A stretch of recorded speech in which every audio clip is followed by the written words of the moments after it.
Test, test. Okay, good afternoon, everyone.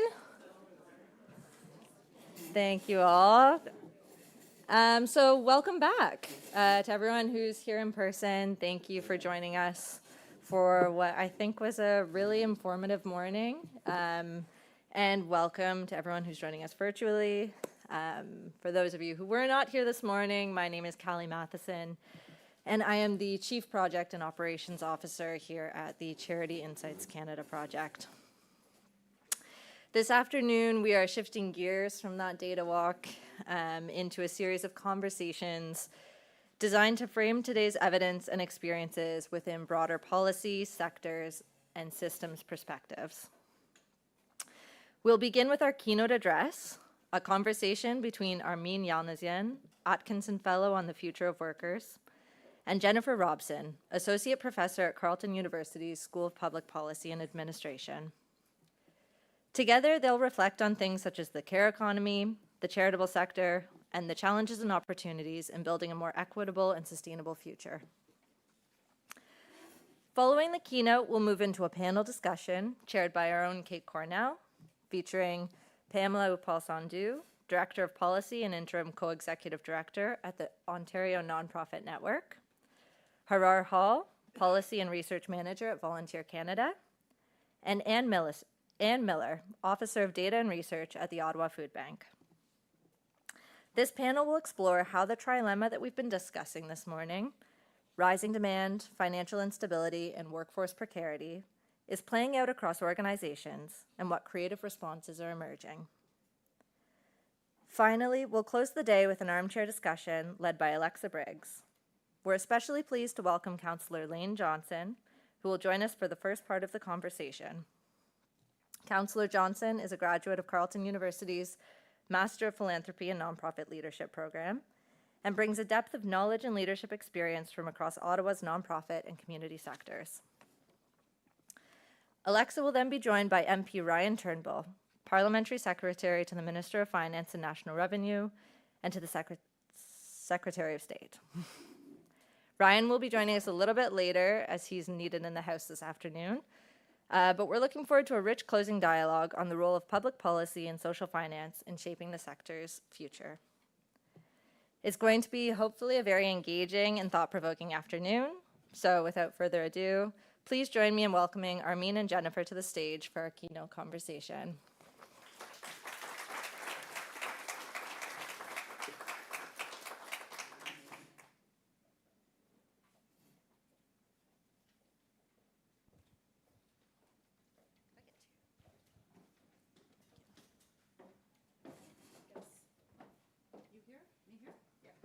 You're comfortable.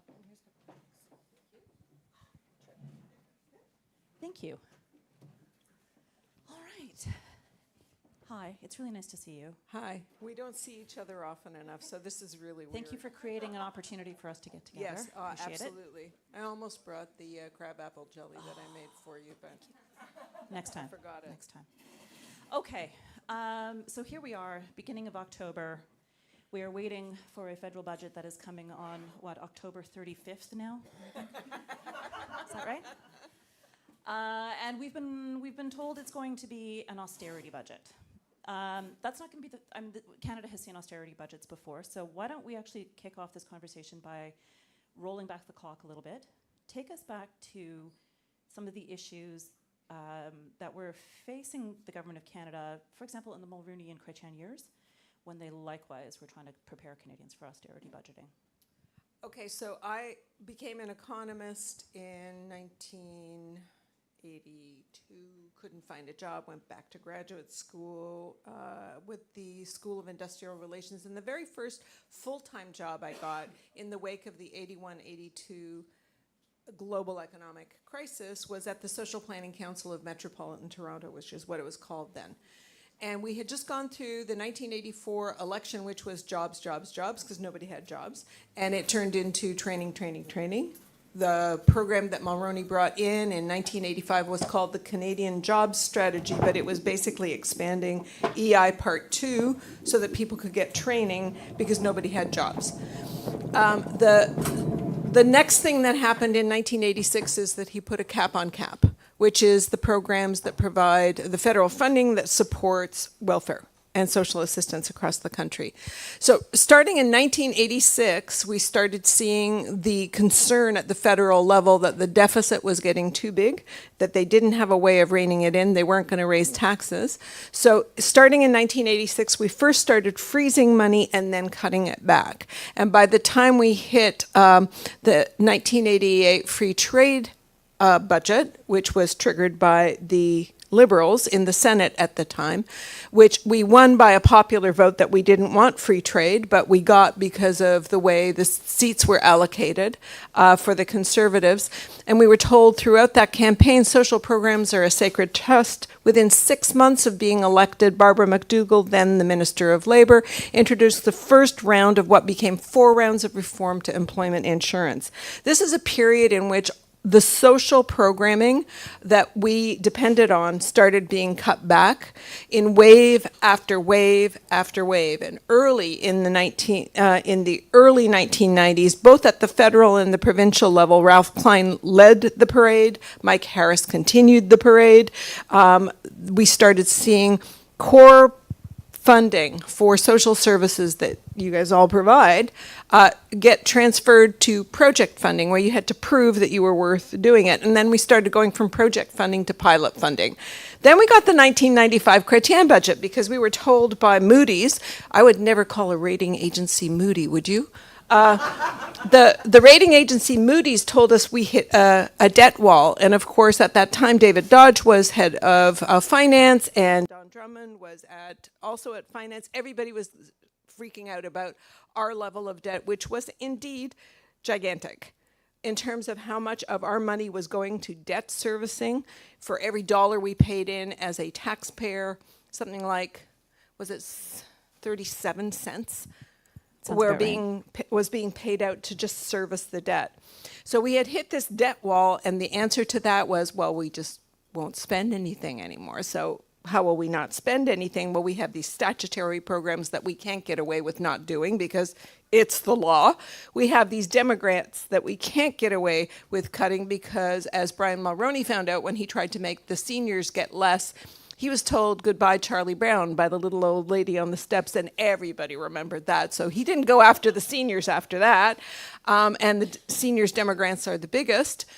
And so on and so forth. The only thing that was left was operating. Does this start sounding familiar? The only thing that is left is whatever we're going to define as operating. Well, at that time, it was discretionary program spending. So that included things like defense that was cut back in the day, because that's something that they had total control over.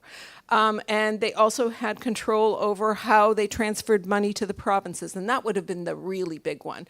The biggest cut was to health transfers. They lost, the provinces and territories lost. Do the territories get transfers? Yes, they do. Yes. The provinces and territories lost $7 billion. And the quid pro quo for losing $7 billion in funding was, hey, we're giving you less money, but we're not going to tell you what to do with the money. So isn't that cool? Like, we're just not going to put any conditions on the money we send you. So the provinces did the same thing. They kicked the cat. The boss yells at the male breadwinner. The male breadwinner comes home and yells at the female housekeeper, and the female housekeeper yells at the oldest son, and the oldest son kicks his younger brother, and the younger brother kicks the cat. This was the cat-kicking stage of austerity, where the federal government gives the provinces and territories less money. The provinces and territories give the municipalities less money. They pass the buck without the bucks, and before you know it, we're losing all sorts of services, left, right, and center. And that was the mid-1990s. Ladies and gentlemen, we have never filled in that hole.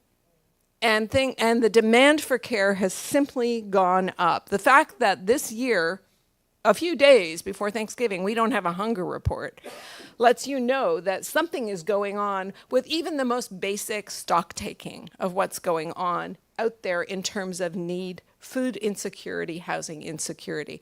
So this is not a new story we are facing in terms of austerity and cutbacks, but expect to see worse yet again at a time when the demand is through the roof and we just cannot keep up with what is needed to be done.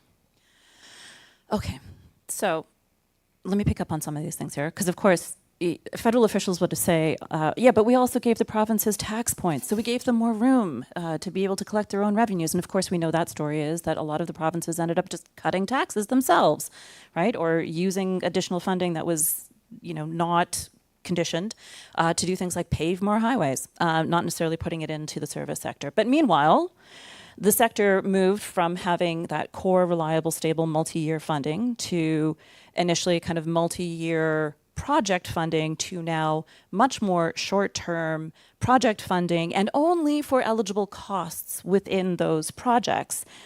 And I think we're hearing a lot of noise now about cutting red tape for businesses. Let's talk a little bit about what happens to the organizations that are living with this far more precarious source of funding with a lot more conditions attached to it, a lot more strings, a lot more red tape. But also help us connect this to the people who rely on the services and programs that are delivered by the sector. Like, these are real people who are being impacted. Yeah, they keep falling through the cracks because the rules of the game keep changing. I don't know how many of you are involved in funding or writing up proposals for pilot projects. Put up your hands. Okay, I don't know how many of you used to do it, but like it seems to me every time I talk to somebody in this sector, there's more pilot projects. So we're going to do this now. We're going to do it for a year or 2 years. Then we can announce that we did this great thing for people who really need it. And then we never scale up the programs that work. Even though we ask you to report on what worked and what didn't work, show us show us the accountability. This whole cut red, I just appeared before the Senate committee, the Standing Committee on National Finance this morning. And the Business Council of Canada, the Chamber of Commerce, Canadian Federation of Independent Businesses, and the C.D. Howe Institute all were railing against regulations. There's still too many regulations, according to these people. Regulations not for me, regulations for thee, right? You need to show what you're doing with the money. We need subsidies. We need tax cuts. We need you to get out of our way so that we can do what we do, but don't ask us what we did with your money.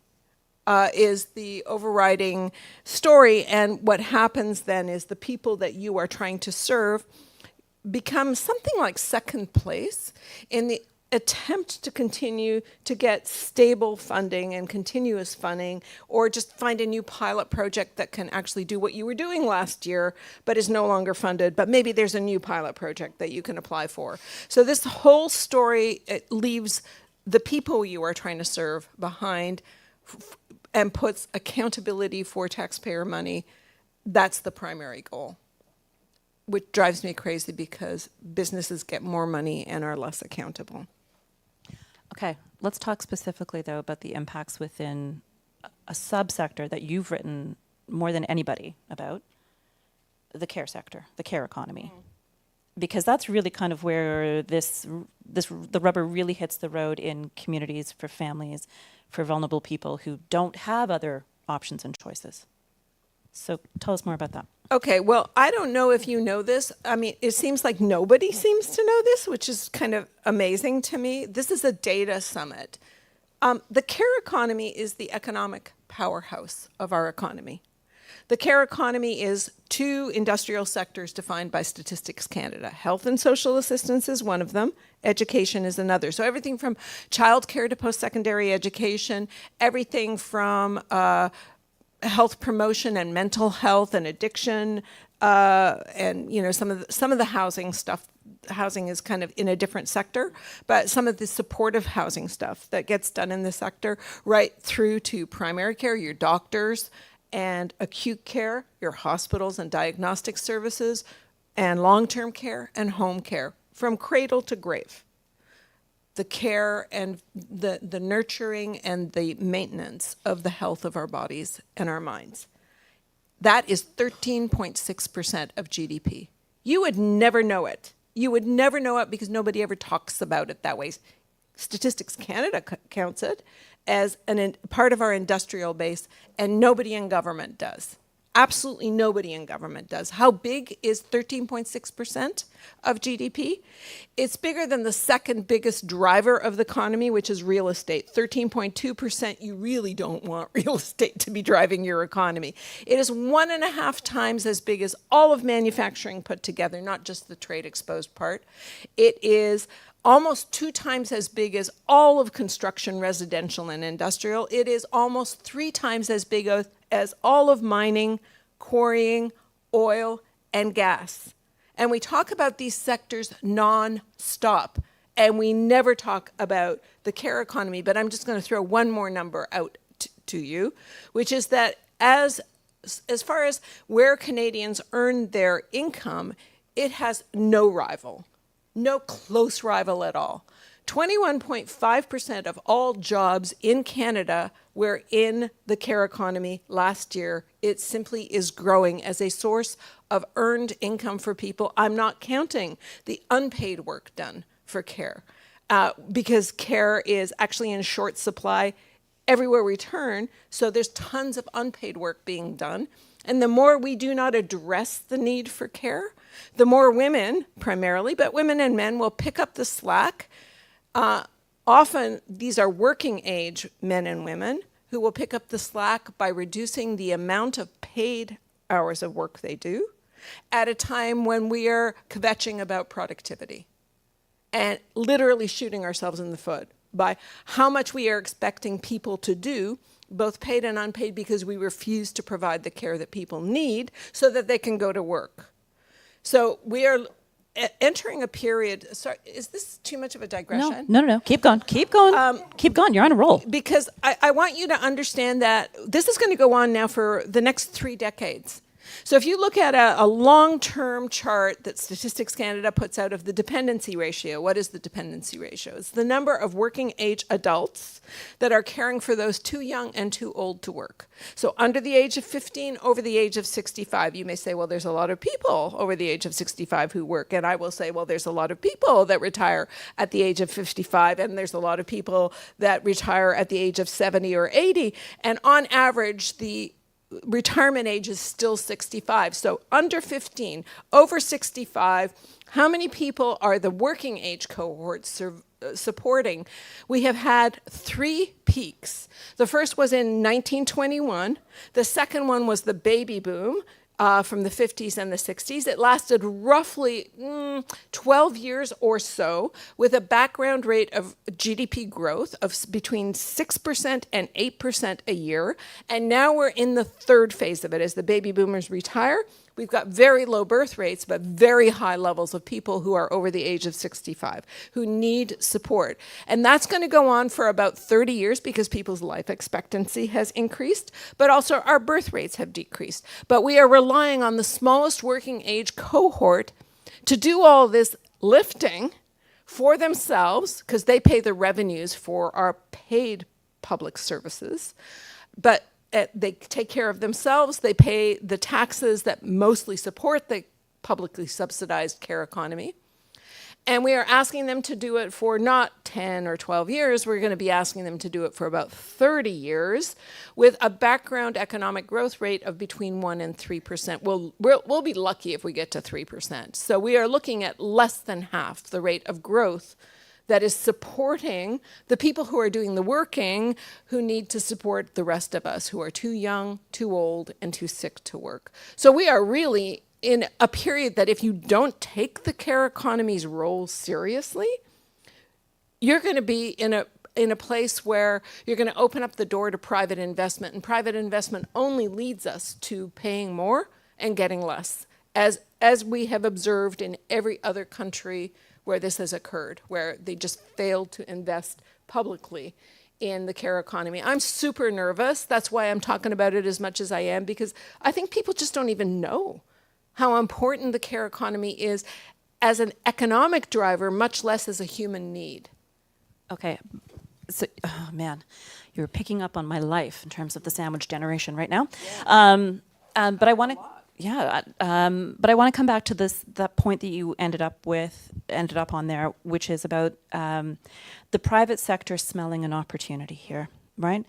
So as a voluntary and charitable sector is more cash constrained, as a government is moving away from more reliable sources of dependable funding into the sector, and as demographic pressures are basically saying there's going to be a market here, there's going to be market demand for care services from now until like decades, right? Like this is the most reliable financial bet you could make if you were an investor. So what are you seeing already in terms of the private sector moving in and the role of private equity in moving into this space? How many of you guys have got pets? How many of you guys have seen the price of care at a veterinarian's, at the vets go up, or medications? So you've probably seen the Fifth Estate documentary on what happened to veterinary care.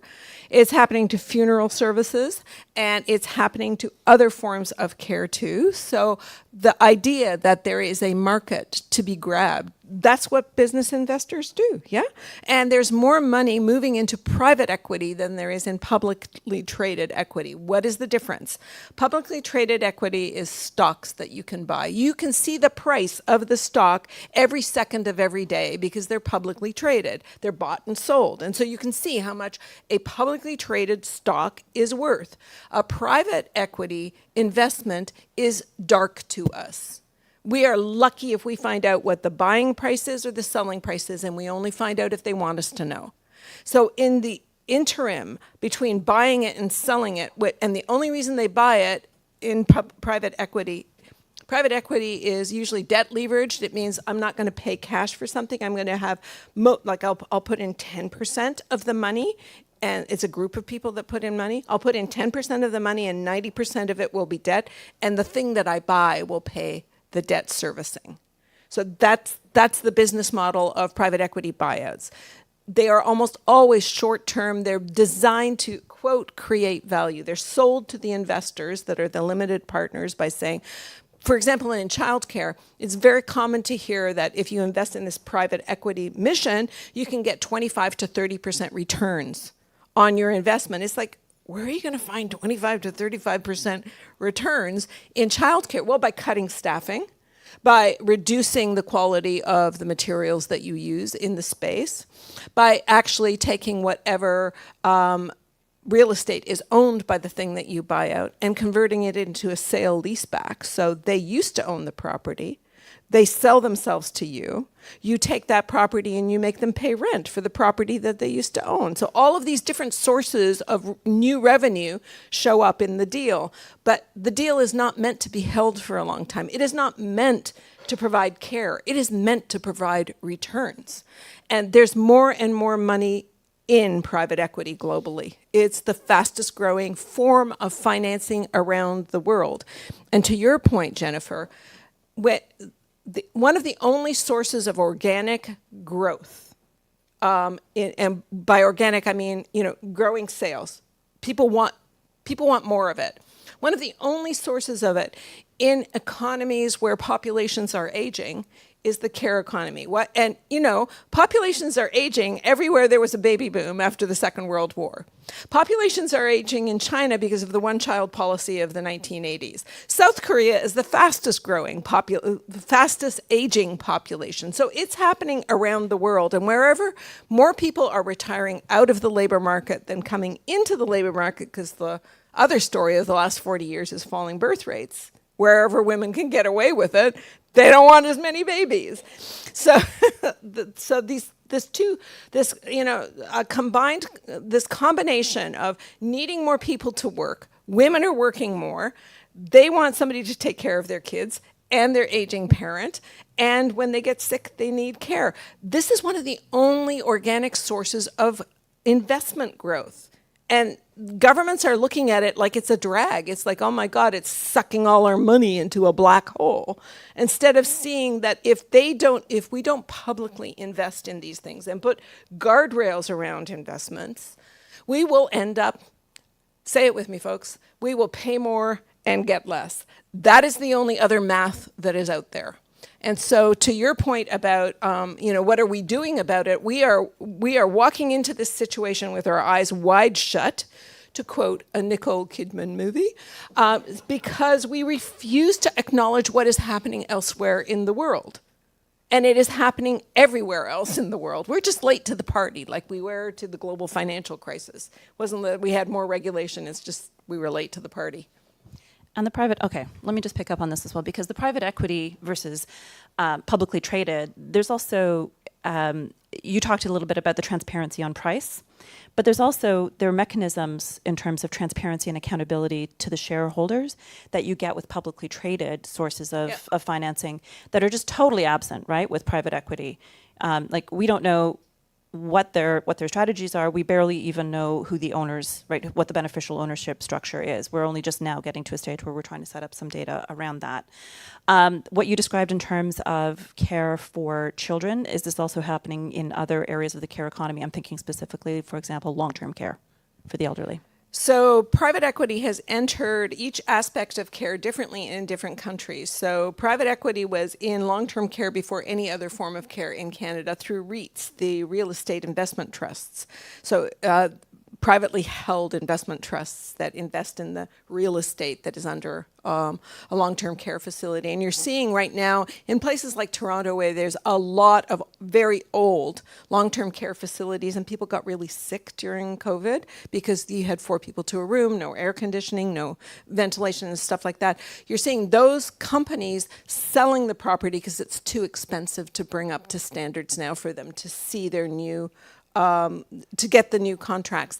And they're selling them to different real estate investors who are selling the property and then building in a new area, so that people that were old are getting moved into the suburbs and they're getting less visitors, right? It's just, that's its own phenomenon. The next phase, so Ontario Teachers' Pension Plan is the world's biggest private investor in childcare. They don't invest that much in Canada, but they are one of 4 big chains of childcare facilities in Canada. All 4 big chains of childcare are private equity. There's nothing that is this. I guess United Way would come closest. Oh, sorry, YMCA. Would come closest to being the nonprofit version of this. But there are much more spaces in the for-profit world, and the fastest growth since we signed these childcare agreements have been in the for-profit world, notwithstanding the fact that all of these agreements said we were going to hold the line on for-profit provision, but nobody's monitoring it or enforcing the rules of the game. And then we come to healthcare. So you've probably heard in the news stories about private equity firms coming in and saying, hey, we'll relieve you of the back office stuff, all the billing and the tax and the payroll and stuff like that. You go do you, right? You do the thing that you wanted to do when you got into healthcare, which is provide care. And we just learned recently that one of the really big firms that has moved into primary care is selling our data to big pharma because nobody's monitoring it. And TELUS Health, which is an American thing, but it's headquartered here in Canada, in BC, just partnered with a huge private equity firm to, again, monitor and monetize our health data. And there's just this intersection with big pharma that is not going to be good news, right? And nobody's doing anything about it. So there are different ways of monetizing our data, our value, and, you know, will we get more care and better quality? We might get more care, because it is a market niche, but better quality, that remains to be seen. We could get both more quantity and more quality of care if we dictated the terms by which these firms receive public subsidies, but we're not doing that.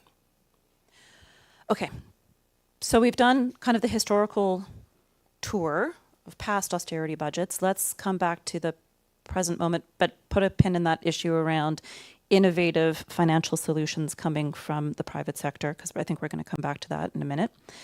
But let's just do a little bit of a look ahead to the forthcoming federal budget next month. The parliamentary budget officer, the acting parliamentary budget officer, was recently in the news declaring that the state of Canada's federal fiscal picture was, I think that he used the term, unsustainable. and warned of a potential impending cliff. Then again, we've heard from some of his predecessors that that was perhaps premature. So how should people in this room make sense of some of these are big numbers, right? These are big, big, big dollar numbers that are being thrown around in terms of value of the deficit, right? I mean, tens of billions of dollars. But there's also competing narratives. Is this a problem? Is this not a problem? How should people in this room be making sense of this discussion in this lead up to the federal budget? So this morning, there were two topics that were vocally endorsed. One was that we need fewer regulations, and the other one was that the deficit is an unsustainable problem, and that's what businesses will always say, that government's too big, so get out of the way. Reduce regulations, reduce taxes, reduce deficits. Do not ask me to pay more for everybody else. What you need to know is, though these numbers are eye-wateringly large, and they are, it has to be measured with respect to our capacity to pay. And so that is always our deficits and our debts, so accumulated deficits year after year after year, become debt, right? It's a stock of things that we haven't paid back. The amount that we have to pay back, first of all, never disappears. Well, there's one jurisdiction that made it disappear. That was Ralph Klein, and you know how he did it? He did it by separating out his budget from capital and operating. But like that's, your goal shouldn't be to have zero debt, just like if you want to build something, you need to usually borrow money to build it. So if you're saying, I'm not borrowing anything, you're basically saying, I don't want to do nothing anymore. It's just basically staying put. So unlikely that we will ever have zero debt. But the question becomes, can we afford the level of debt and deficit we've got? And that has to be measured against the background of how your economy is doing. And that is measured by the GDP. And if you don't look at the PBO, and I will not weigh in, though I want to. I will not weigh in on what I think about the guy. Come on. If you look at the IMF, you look at the World Bank, you look at these international comparisons of where Canada lies, Canada is the best situated for the next 3 years compared to every other G7 country. And the G7 countries are they're the ball busters out there, other than China and increasingly India. But in the G7, which are our peer countries, we are the best positioned to be able to carry that level of deficit and debt for the next 3 years counting, according to the IMF. And part of it is, you can see it in things like credit rating. So I talked about Moody's before, but there's Dominion, and there's like a bunch of credit rating agencies that will say your bond is not worth what it used to be. So I'm going to downgrade your credit rating, which means that you have to pay more to ask people to borrow money, to ask people to give you their money in your bonds. So credit ratings really matter. Canada is the only G7 country left with a AAA rating. So by any measure that you use, we are sitting pretty, but it is very easy to get people riled up by the fact that the numbers are going to go up, and they're going to go up big time this year because we have to suddenly pay for defense, which we haven't had to do, because the economy is under attack because of the fellow to the south of our border. For all of these reasons, we're going to have to step up to the plate in the way we haven't stepped up to the plate since the Second World War. That's what Mr. Carney likes to refer to as we haven't done anything like this since the Second World War. Well, in a way, yes, and in a way, no. All we're doing is spending more and borrowing more. We could be actually raising taxes, but we decided that we needed to cut taxes also, which was a kind of weirdo move. But if you want to form government, you got to outsmart the guys that are talking about axing the taxes. Okay, a couple of things on this. So you've made the point, Canada in international comparison is in a very good spot. And of course, those international investors who are looking to buy up safe debt, they need to go somewhere. Mm-hmm. We have a prime minister who has said that we're in an unprecedented time, that we're at I think he's used the term hinge moment, the comparisons to World War II, which, by the way, at the end of World War II, the size of the deficit was enormous. I mean, it was twice the level of revenues that were coming into the government at the time, just an enormous. So I don't know if Mr. Carney is trying to get us ready for that size of federal borrowing and spending. But he's also put a real caveat on it, right? He's willing to increase the size of the deficit, he says, so that we can build, baby, build, right? So that we can invest more and spend less. The other day, we learned a little bit more about what he means by that. So the Department of Finance released a little bit of a backgrounder and gave a technical briefing to the media. And I think it's worth talking about in this room, because would most of the folks in this room qualify as investment? No, none of you would. I mean, unless you're building something. Unless you're building some wing for a long-term care facility or a new piece of non-market housing. Like human capital investment, investing in people doesn't count in this world.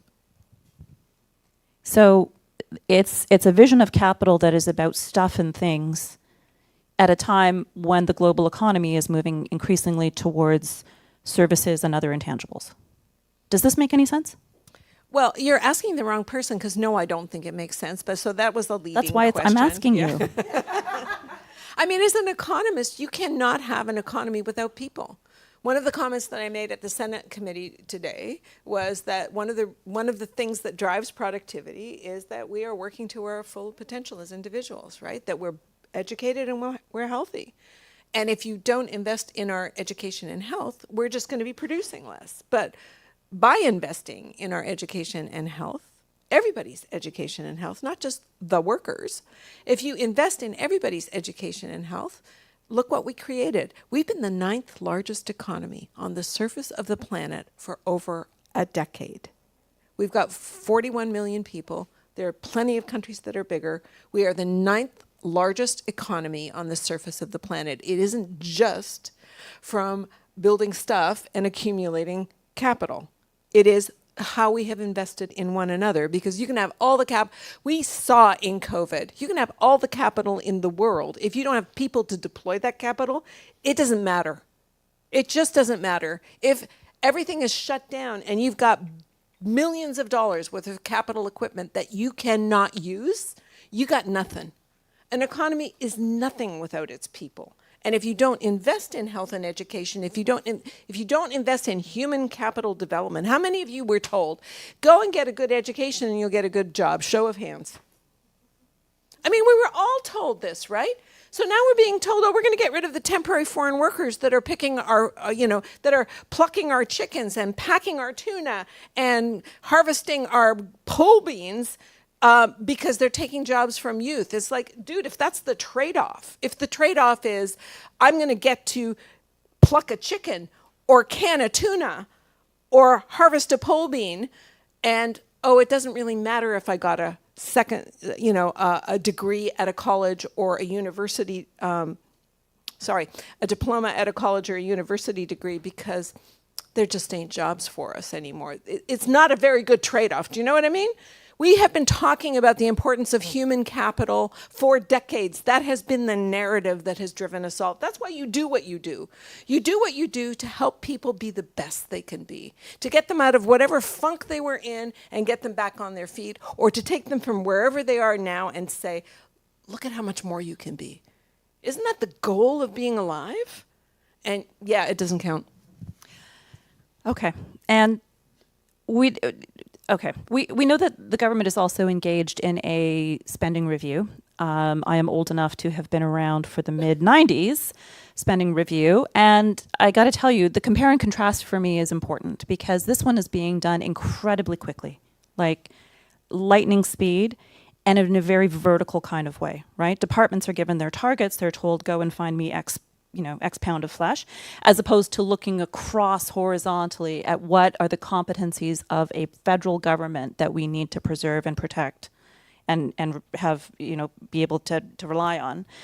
And so like this is a worrying kind of scenario for me, where we're looking quickly for savings in the couch cushions, and I'm worried that there's going to be some sloppiness. And we're told as well, don't worry, there's going to be innovative new financing options, and social finance is going to be able to come in and fill the gap. Don't worry, we're going to innovate our way out of this. How should we be thinking about that potential? Well, so I just heard three things in what you said. The first was, if we cut too fast, will we cut the wrong things? And the only thing I will, obviously, but the only thing I will say is our option was somebody that was going to axe everything in sight. That's why we voted for this guy, and that's why we got what we got. And I don't know what your politics are in this room, but the option was just clear cutting. That was the option. Like Elon Musk wielding the... So I was going to go there, actually. Okay. So the second thing that this government has done in terms of talking about efficiencies, and they may well be right, is they have retained our own version, our homegrown version of Palantir, which is the AI company that they used in the United States to find, whatever they're going to find to automate stuff. We've got our own version of it now. We've got this company called Cohere, which is headquartered in Toronto, and it's like the new darling. It's kind of like the Shopify of 5 years ago, except now it's going to help us find savings in the federal government. Maybe yes, maybe no. We will see. But that's another option because, this woman here has been one of the people that has been arguing for automatic tax filing, especially for low-income people. Maybe there are ways of actually doing things smarter and better. I would suspect so. Having worked in the federal government for a couple of years, I can guarantee you there are lots of people doing things that don't need doing. So it's not like we can't find savings, but the question is, will we find the right savings? And then the third thing that you asked about finding savings, I forget. I wanted you to talk about social finance, and should we be feeling hopeful that in this environment, innovative new funding solutions that involve the private sector will be the thing that saves us all? Yeah, okay, so social finance was something that was coming through the door in 2018 and 19 when I was there, and it was just like, oh, kill me now. I just cannot believe we're doing this again. Social finance was, this is a new term for what we were talking about in 1995 when everybody was cutting everything publicly. And it's like, don't worry, the community will step up. That's you guys. Did you know that? You guys will step up.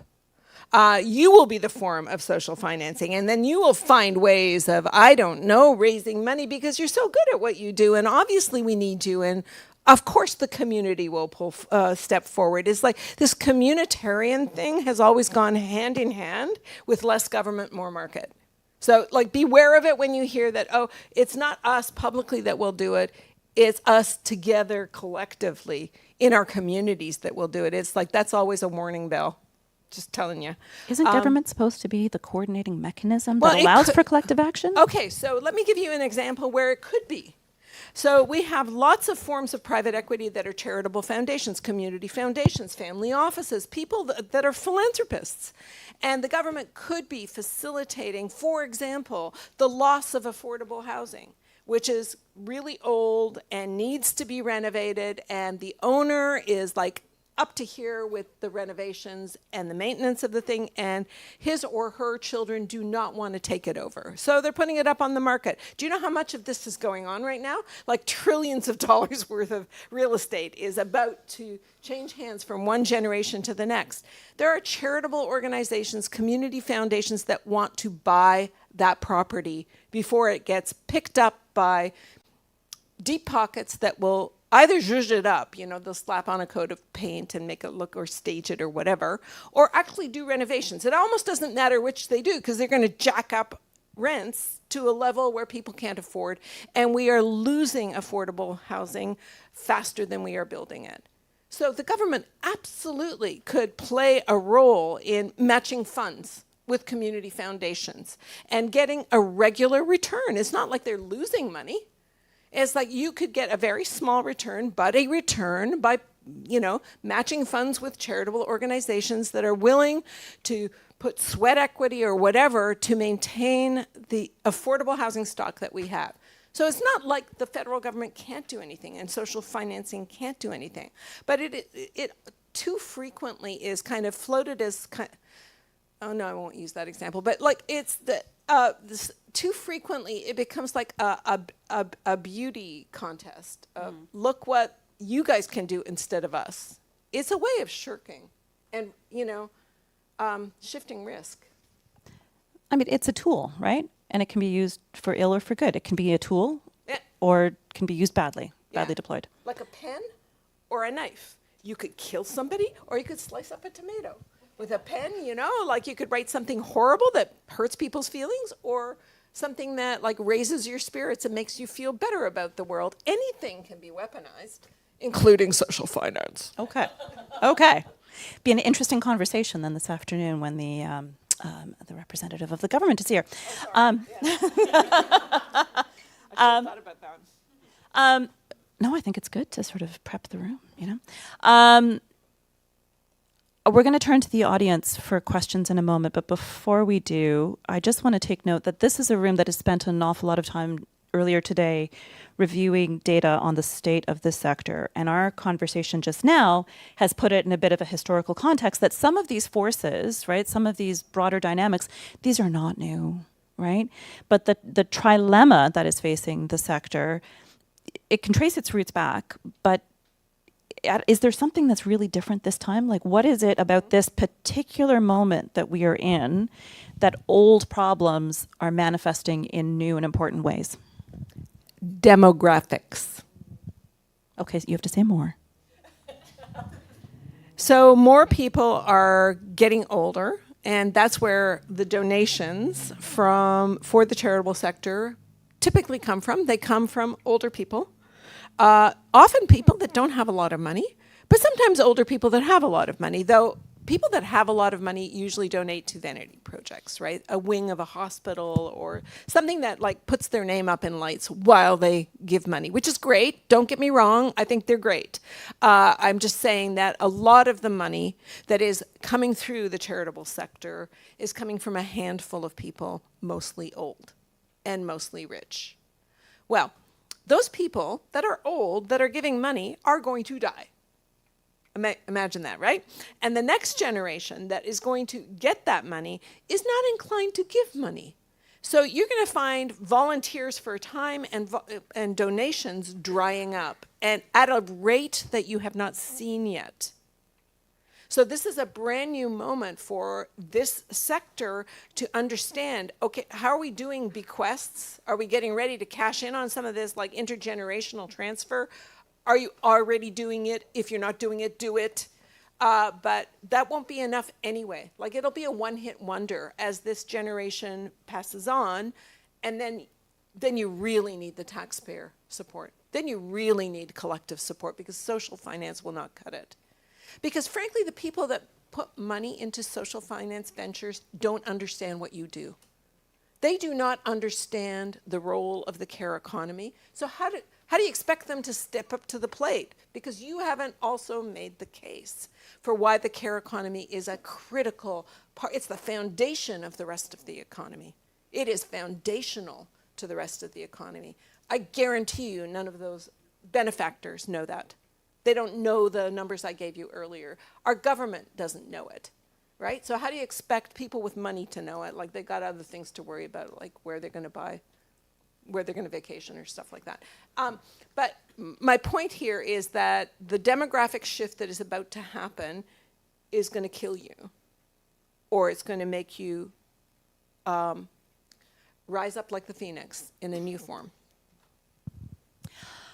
Okay, why don't we take some questions from the audience? I do have a question in front of me on the monitor from online, but let me just give privilege to the folks who are live in the room first. Do we have any questions from the floor for Armin?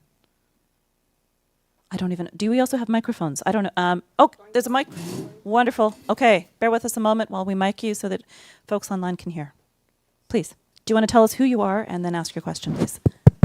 I'm Joanie. All of you met me because I was at that poster right there. So I'm a faculty here at SPA, and I'm sorry, but I'm going to bring back social finance. So I want to apologize in advance.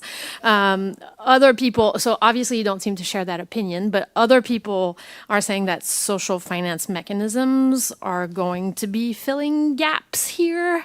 But I want to bring us back to the charitable sector. So as the sector, right, what do we need to expect if we're relying on social finance mechanisms rather than government funding from now on? Or if it's a greater extent of the funding? You'll be doing less. Okay, you have to say more. Like Well, what you just won't get can be enough asked money. for? Like if donations are drying up and volunteers are drying up, because you've got the smallest working age cohort you've seen in 60 years who need to work to support the paid care economy and themselves, they're just running out of time. They're running out of time, and we don't have enough paid services that people get as a right of citizenship. So they're doing more unpaid work for the people in their immediate circle. And social finance isn't going to fix that. People are running out of time and money. So yeah, you might get a handful of benefactors that do some really good stuff, like I mentioned. Like you could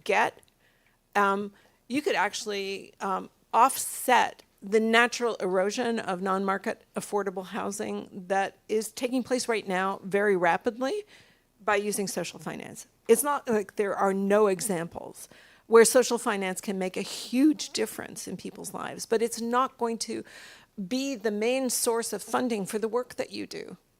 It will not help, drug addiction. It will not help adopted children. It will not help people with, facing violence. It will, by and large, I'm not saying it will not be there. I'm just saying by and large, it will not be a replacement for taxpayer money, in my view. I would love to be wrong. I have this visual in my head of like, I know you've traveled to Europe, but so like, like the Roman aqueducts and like how they would actually move water around, and they would have like various flows of water and then put them into a central cistern that they could then move and channel out. And so the image that I'm getting from you is of a cistern that is, the water level is worryingly low, and that maybe this new source of funding from social finance might help a little bit in some particular fields, but it sounds like you're saying this is really not going to be the panacea. Like it's just not going to be able to replace what's going to be lost in terms of private donations and public funding. So let me explain why I think social finance won't work. I think we are firmly in an era of me first. This is not Trump. This is something that started in the wake of the 2008-9 global financial crisis. That's the root cause of Brexit. It was just basically, nobody's there to protect me. The world is falling apart. I trust nobody. Me first. And that's true for nation states. It's true for individuals. And it's true for rich people. Rich people who have the resources to put, or organizations that have the resources to put money forward to help for social finance reasons, for whatever, maybe they get a tax break, maybe it makes them look like good corporate citizens. I don't know why they do what they do, but for whatever reasons they do it, what happens first is me first. Then comes the next thing, right? Whereas taxation, it gives us an opportunity to lobby for more.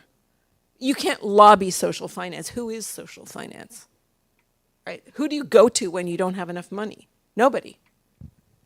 During the pandemic, there was a bit of a sort of a sudden upsurge, right, in terms of community spirit, a sense of being in it together, greater trust in government. And that was a moment where the federal government stepped in with a one-time, I know you know the figure off the top of your head, I do not, support to the sector. Is that something that you think would be helpful in the current trilemma context? Yeah, I hope Pam will talk about this a little bit.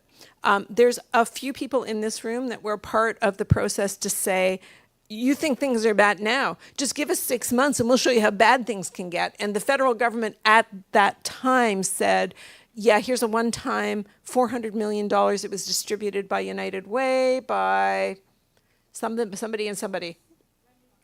Red Cross, and who else? Who was the third? Yeah. Oh, yeah, Community Foundations Canada. Yeah. So, like, basically trying to get the money out to the people doing the work to keep people afloat during the pandemic. One-time wonder, $400 million. Could we ever use that right now? Could we ever use that right now? I'm kind of a little bit freaked out that the hunger report isn't out. I don't know what the reason is that the hunger report isn't out, but I got to tell you, I've been involved with the food bank movement since 1981. I have never seen it miss a Thanksgiving as an opportunity to promote what the F is going on and how bad things are. So the data that we are relying on comes from 2023 that said over 2 million households are using food banks every month, a third of whom are children, a quarter of whom are working. It's like, that was 2023 when wages were going up, when unemployment was low. Like, you can only imagine what it is like now. And if we don't fix EI, this is what's going to happen, folks. So all of my submissions, all of my pre-budget submissions puts fixing EI at the top of the list. Every single time I talk to anybody in the government. Here's why. If you are a steel worker, or an aluminum worker, or an auto worker, and you're making 6 figures, right, with overtime, easy. Your unionized position, gold-plated job, 6 figures with benefits and all that, you lose your job. A bunch of those people have got mortgages. A bunch of those people are going to be refinancing their mortgage this year. So from 2 years ago, 3 years ago, they're going to be paying more, and their rate of income replacement with the way EI is set up right now is 31%. They will lose their mortgages. They will lose their homes. They will join the rental market, which is already understocked. As this trade fiasco continues, people working in retail, people working in hospitality, bars, restaurants, and hotels, these people will lose their jobs. They make a little bit more than the minimum wage. They would get 55% of the minimum wage. They will lose the rental apartments they are in, and there is no place cheaper to go to. If we don't fix EI, there will be a cascade of economic dislocation. Your doors will be jam-packed trying to deal with the people that don't know what to do next. You think homelessness is a problem right now, just wait for 6 months. So we know how to fix things, and we're not fixing them. We're just hoping that they kind of, if we wait long enough, Trump will, I don't know what, wake up from his fever dream? I don't know. Okay. I see another hand up on the floor, so let's collect that question, and then I'm also going to get you to talk about data. Oh, there you go. Okay, there you are. Thank you. I got a mic in my hand, so I think I'll go first. Great. You mentioned the sort of aging population and specifically older adults who are now going to be, the dominant demographic in need of the services that the people in this room provide. And we spoke a little bit about them also being the largest donors. I'm wondering if you have any suggestions about this demographic moment right now in terms of case making to that population or public policy.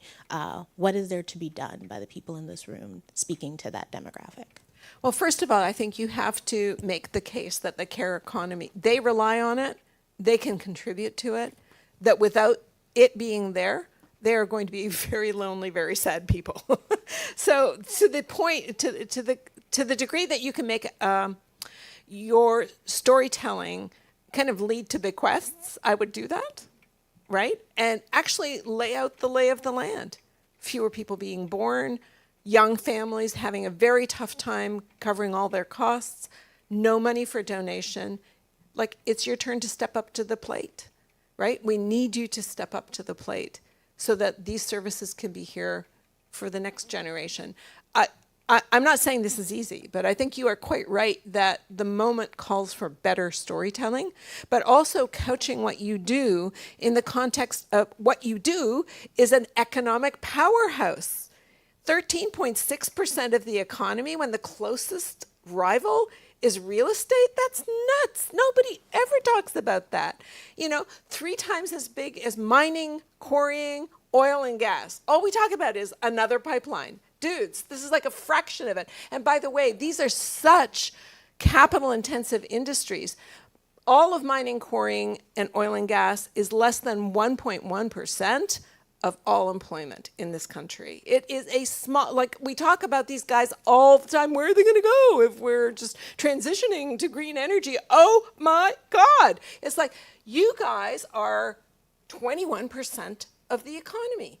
The care the nurturing and the care of the mind and body is over 21% of the economy, and it will grow because trade is sucking out the other jobs. So my point here is tell that story, how important it is that we care for one another, that it is foundational to everything else we do in the economy. And it's not like a rivalry between oil and gas and manufacturing and construction, but please include it. When you think about the strength of the economy, please at least see us. We're going to come back to that theme in just a second, but I want to pick up on this one, this question from online. Are there other nations that you think do a better job of collecting and reporting the data to tell the story that you are advocating for? Every nation does a better job of advocating the story about what private equity can do. We are just like, I don't know whether it's la la la, I can't hear you. I don't know what it is that's going on with our leaders, that they are not monitoring this. The Competition Bureau is not, the Bank of Canada is not. Everybody else is talking about it. So like I've done my best to get them riled up, and I will continue to try and get them riled up. However, I do want to say that until Trump came to town, the head of the Federal Trade Commission, Lena Khan, who is the head of the antitrust institution in the United States, led the parade in the world on how you monitor what is happening to the care economy with private investment moving in. Are there better ways to monitor, evaluate, and analyze the care economy in the way I'm proposing? QUELC, the Canada-wide early learning and childcare agreements, gave us the path for muscular fiscal federalism. Did we walk down that path? No, we did not. Are provinces kind of going ha ha ha and thumbing their nose at us? Yes, they are. Could we reverse that? Yes, we could. So we could be an absolute leader in saying, if we are going to pay for it, this is what we expect for it. I think we have time for one last question. Amazing. I didn't think you'd have time.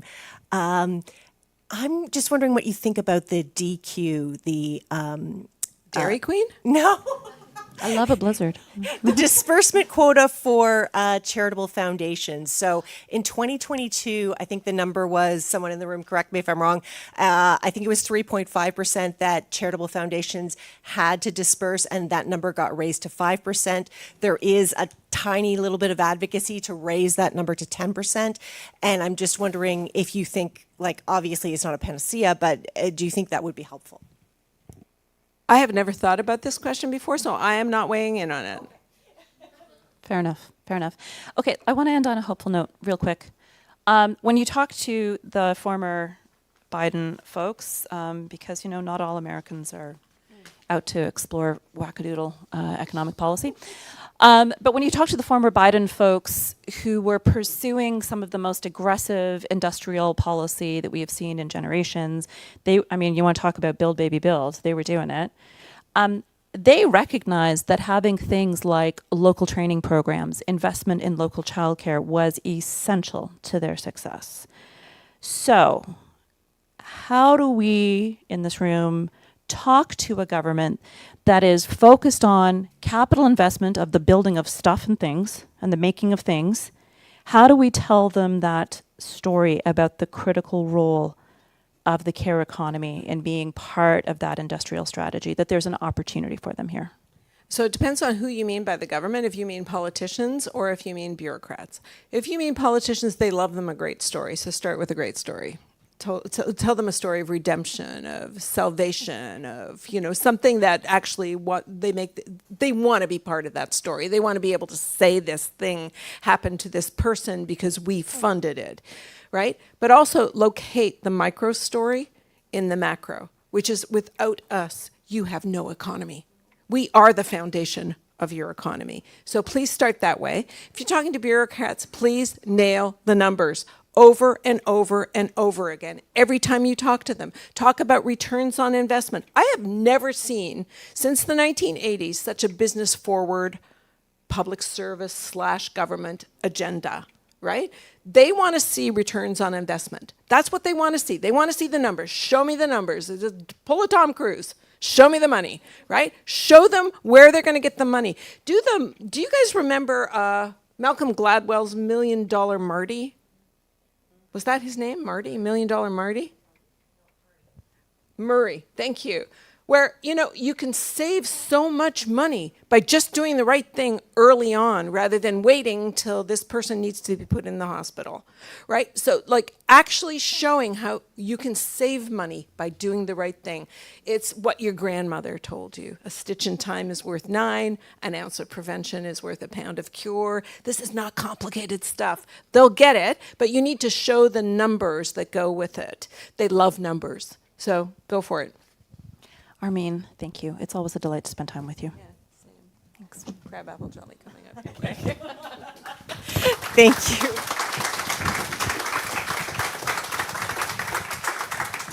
Thank you so much, Jennifer and Armin. That was incredible. I wish you could stay longer, but I know that you have to run and teach. So I'm going to invite the panelists up for our next panel. And we need one more chair up here as we make that transition.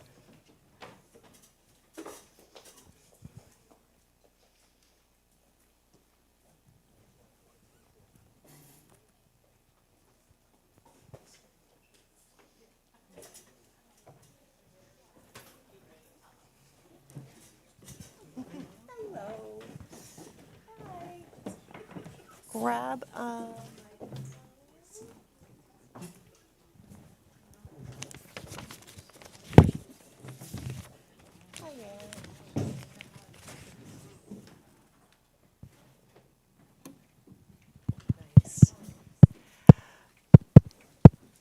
everybody here? Wonderful. Okay. Well, good afternoon, everyone here in the room and online. My name is Kate Cornell. My pronouns are she, her, and I am the communications specialist here with Charity Insights. And it's my pleasure to welcome you to this panel, which is a discussion of the trilemma facing the sector, of course, including the surging demand, the funding insecurity, and of course, the workforce crisis. So these three challenges are deeply interconnected, as we discussed this morning during the data walk at our data stations. And they're impacting organizations across the country, but of course, it's not showing up in the same way everywhere. So today we have specialists from the municipal, provincial, and federal level to give us a real sort of deep dive into some of the data that the sector is creating itself. So that's why we're excited to hear from these three incredible sector leaders. I'm so excited for you to hear about their data. And these three individuals are specialists in research, and they're bringing a unique and grounded perspective to the conversation. So I'm going to start on my furthest to the left. This is Ann Miller. Ann Miller is going to get your title correct, Officer of Data and Research with the Ottawa Food Bank. And then next to Anne is Harar. Harar is the Policy and Research Manager with Volunteer Canada. And then right beside me is Pamela Appel-Sandhu, who has a very long title. The Director of Policy and Interim Co-Executive Director at the Ontario Not-for-Profit Network. We will probably say ONN throughout this whole thing, so I'm going to start with that. So I have a series of questions for you. And I want to start with the first one, asking Anne first, and I want to go municipal, provincial, federal. So we are really curious about your data and thinking about the trilemma and the challenges facing charities. What are the pressure points that you're seeing? Could you tell us just a little bit about the data that you're collecting and just give us an introduction to Food Banks Ottawa? Sure, thank you. And I'm very pleased to be here representing the local context alongside fellow panelists. I'm sure what I'm going to share is not going to be a major surprise given what we've already seen on the poster sessions. And if I seem fired up, that last speaker, I'm just so on fire to make change. So bear that in mind. I'll start by saying that the Ottawa Food Bank supplies food and resources to a network of 98 food programs in Ottawa. And they, in turn, supply food and resources to the community and people accessing their programs.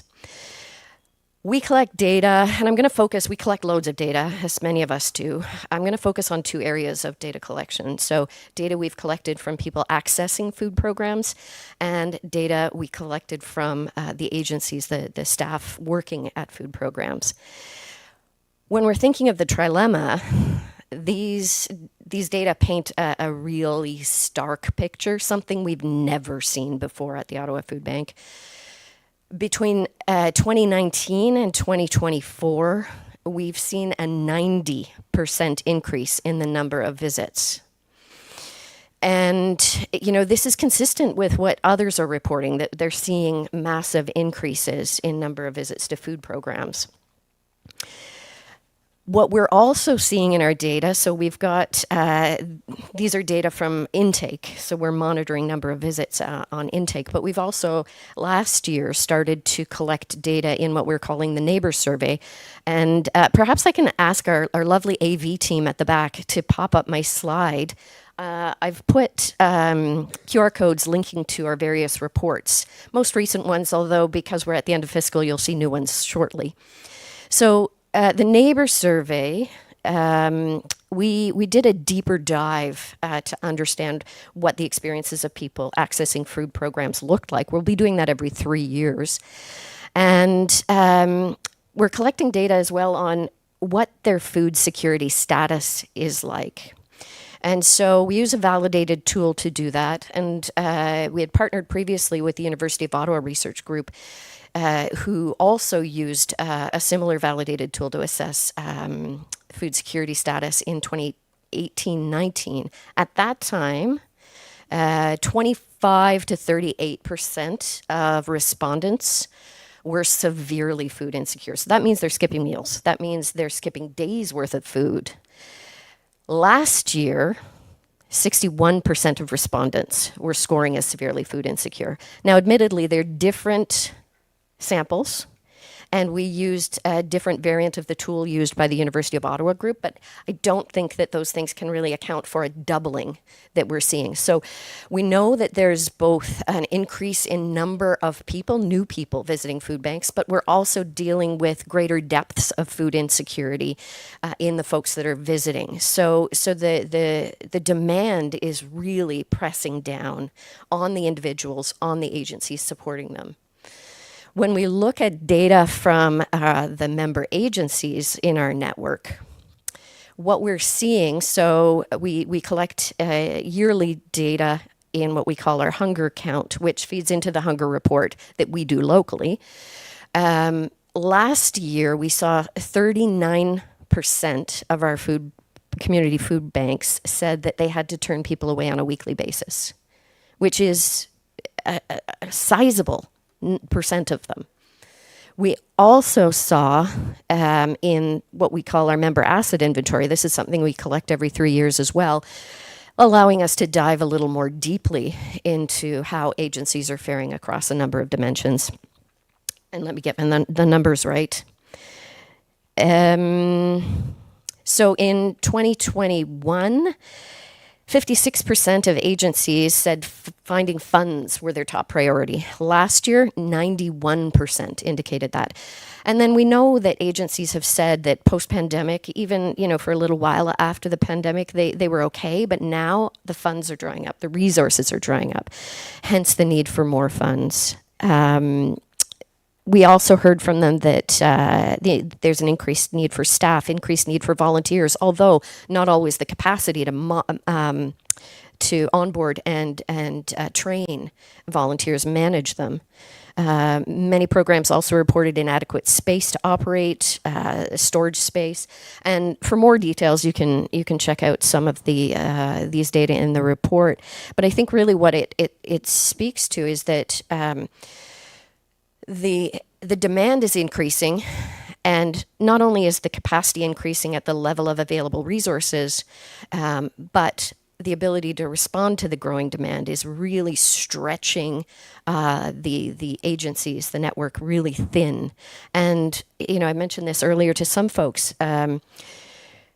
We're hearing for the first time from agencies that they're concerned if they're stretched further, they're going to break. And I think to put a human face on this, we collect stories as well from individuals. I think this is a really important piece, as our last speaker indicated.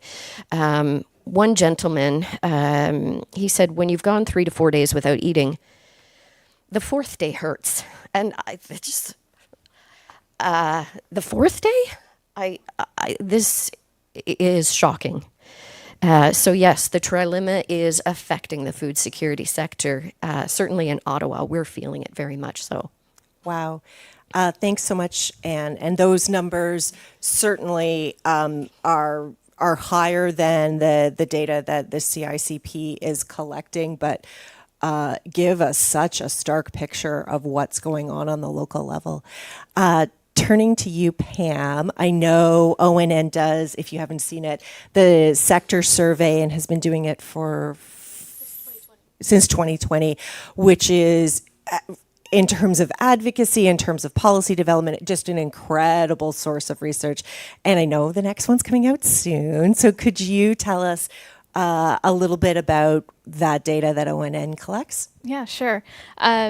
So I guess sort of picking off what Anne was saying, so, a lot of your data is about the communities that you serve. We saw a massive gap in data about the organizations that serve communities. And so in 2020, like height of the pandemic, all these government programs were coming down, the wage subsidy, rent subsidies, all of it, but we had no data to share back to say this is how the sector is faring in this moment. This is what's happening to their revenues, their expenses, HR, volunteerism, operations, everything. And so we started doing State of the Sector survey. The first one was just meant to be quick and dirty, 2 weeks into the pandemic. I think we did it like end of March, early April, like 15 questions, got it out the door, got, I think, 2,500 to 3,000 responses from organizations across the province.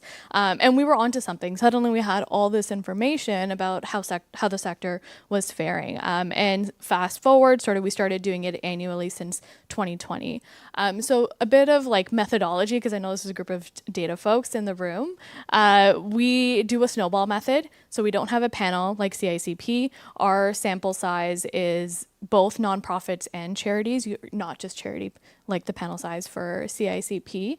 And it's snowball method. It literally is us emailing and sharing and our network doing that and driving that response rate. We don't outsource that even now. We do all of that in-house. And really, really try to make sure that our survey is representative. And like the big sort of categories for us is to make sure organizations are spread out in terms of budget size. So less than, or just at 50% have budgets under like 1 million, 1.5 million, really making sure we cut across subsectors. Of course, naturally, we have a concentration in social services because they make up a big part of our sector, but that usually caps out to like maybe 20, 30, 40% of the sample size. We also want to make sure there's regional diversity, knowing that, not the center of Ontario or Canada is not Toronto. So making sure we don't have survey respondents just from there, but outside of Toronto as well. So that's a bit of the methodology behind it. And it really was because of a gap. We saw that there was a gap. We needed to know what the finances, operations, HR, volunteerism, what was going on with the sector. Our core questions have stayed the same over the last 5-6 surveys since 2020. So we asked the same question about, have you seen an increase or decrease in your revenues, in your expenses? We asked the same questions around demand, use of reserve fund, access to a reserve fund. In the last 3 years, so this would be the 4th year, I guess. In 2022, we started asking about HR, the HR crisis more. Are you experiencing issues recruiting and retaining people? Why do you think you're experiencing that? And a whole host of questions related to that. We had to do a bit of a pivot because up until 2022, a lot of our questions were based off the pandemic. And in 2022, we had to make a strategic decision if we're going to continue doing this or not. And so we shifted a couple of our questions. The other big piece for our survey is that it's open data. So we don't keep that data. We don't sort of, only give it to people who ask us for it, but it's posted up on our website. Because the whole goal of our survey was state of the sector in a moment of time, but also making sure all the organizations who fill it out have access to that data so they could use it in the various ways that they want to. And then I guess sort of switching to what we're seeing. First off, everything that the trilemma is a really great way to put it. It's exactly what our survey is seeing as well. I guess big picture, what I would say is up until 2022, 2023, you saw certain trends. So you had just over half of nonprofits saying my revenues are increasing. You had more people saying, year over year, their demand is going up. You had sort of less people sort of saying we're not using our reserve funds. And you saw that sort of shift in 22, 23, because up until that point, there was a lot of pandemic supports on the table. Whether it was from philanthropic foundations, corporate funders, government, there was access to a lot of capital really quickly and unrestricted, which made a huge difference. You can sort of see that trajectory in our beautiful graphs, which I can't share because our survey comes out next week. So you'll sort of see updated graphs and data from there. And then in 2023, you sort of start seeing a flip, right? You sort of see more nonprofits, like just over half saying our revenues are actually staying the same or declining. And we say staying the same is a decline because it's a cut. It's not keeping up with inflation. You're seeing more nonprofits use their reserve funds, less having access to a reserve fund. And consistently over the last 3 years, 2/3 of our respondents have said they can't recruit and retain people. They have challenges recruiting and retaining. And so not getting into the 2025 data as much, but it's sort of similar. I would say the proportion of people or nonprofits experiencing the trilemma is increasing year over year. And I think based on our data, I would be comfortable saying from like 23 onwards. Oh, wow. So for CICP data, just to pick up on one of your points there, we saw 50% struggling with retention of workforce in this year, looking at those sort of longitudinal surveys. So, wow, waiting with bated breath for next week for the release of that. Harar, I want to turn to you. I know that you have been working for, is it more than a year on? Yeah. Just over a year. I am so excited about this study from Volunteer Canada because of the demographic reach that you've done, because of the focus group work. So tell us a little bit about your research and what you've been seeing. I know, again, this is sort of like a sneak peek. Yeah, there's a lot of sneak peeks on the panel right now, although I feel like the ONN State of the Sector is something that I'm also waiting for with bated breath. I'll give a little context to everyone in the room. I'm here representing Volunteer Canada, and we are in the process of developing a national volunteer action strategy, which is incredibly important, obviously, for us, but I think it's also incredibly important for people in this room, and we oftentimes don't think about volunteering in those terms. And we speak about this trilemma, and volunteering is obviously important when we're talking about the nonprofit and charitable sector as a whole. It speaks to that sort of gap in capacity. And we know that, for instance, that Canadians contributed 4.1 billion volunteer hours in 2024.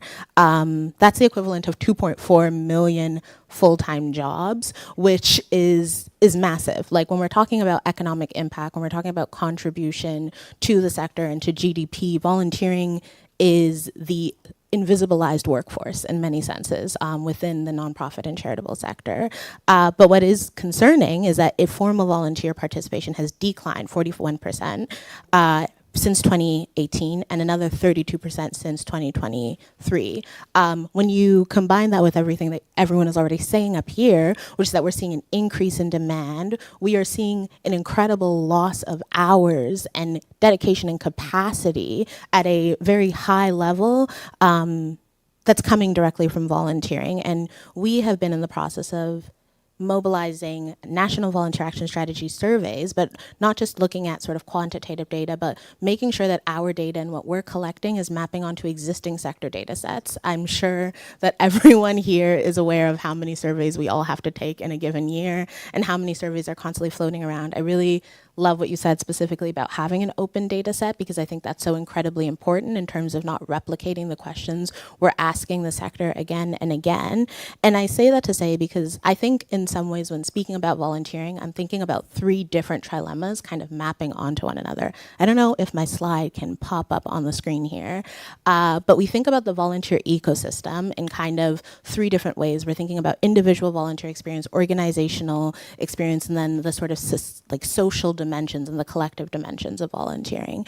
And what that means is we think about capacity of volunteers, you know, those billions of hours that we're losing every single year that is directly impacting GDP, directly impacting capacity of the sector. But then there is another level right underneath at an organizational level, because then we also have to think about the lost capacity that comes from volunteer managers, the people that, you know, recruit and retain and engage with volunteers and make sure that people are coming into the door and making sure that they're staying, making sure that they're meaningfully engaged. That is also a capacity issue that the sector is facing. That's also funding that we're not seeing sustenance for because of things like, you know, cuts to capacity, specifically at a financial level. And then you think about the trilemma at an individual volunteer experience level, where we're also seeing lack of capacity individual volunteers themselves, because people need to take on more work because they have less time, because they're exhausted, because they're burnt out, because the weight of the world is bearing on them. And oftentimes we don't do a good job in the sector in terms of connecting those feelings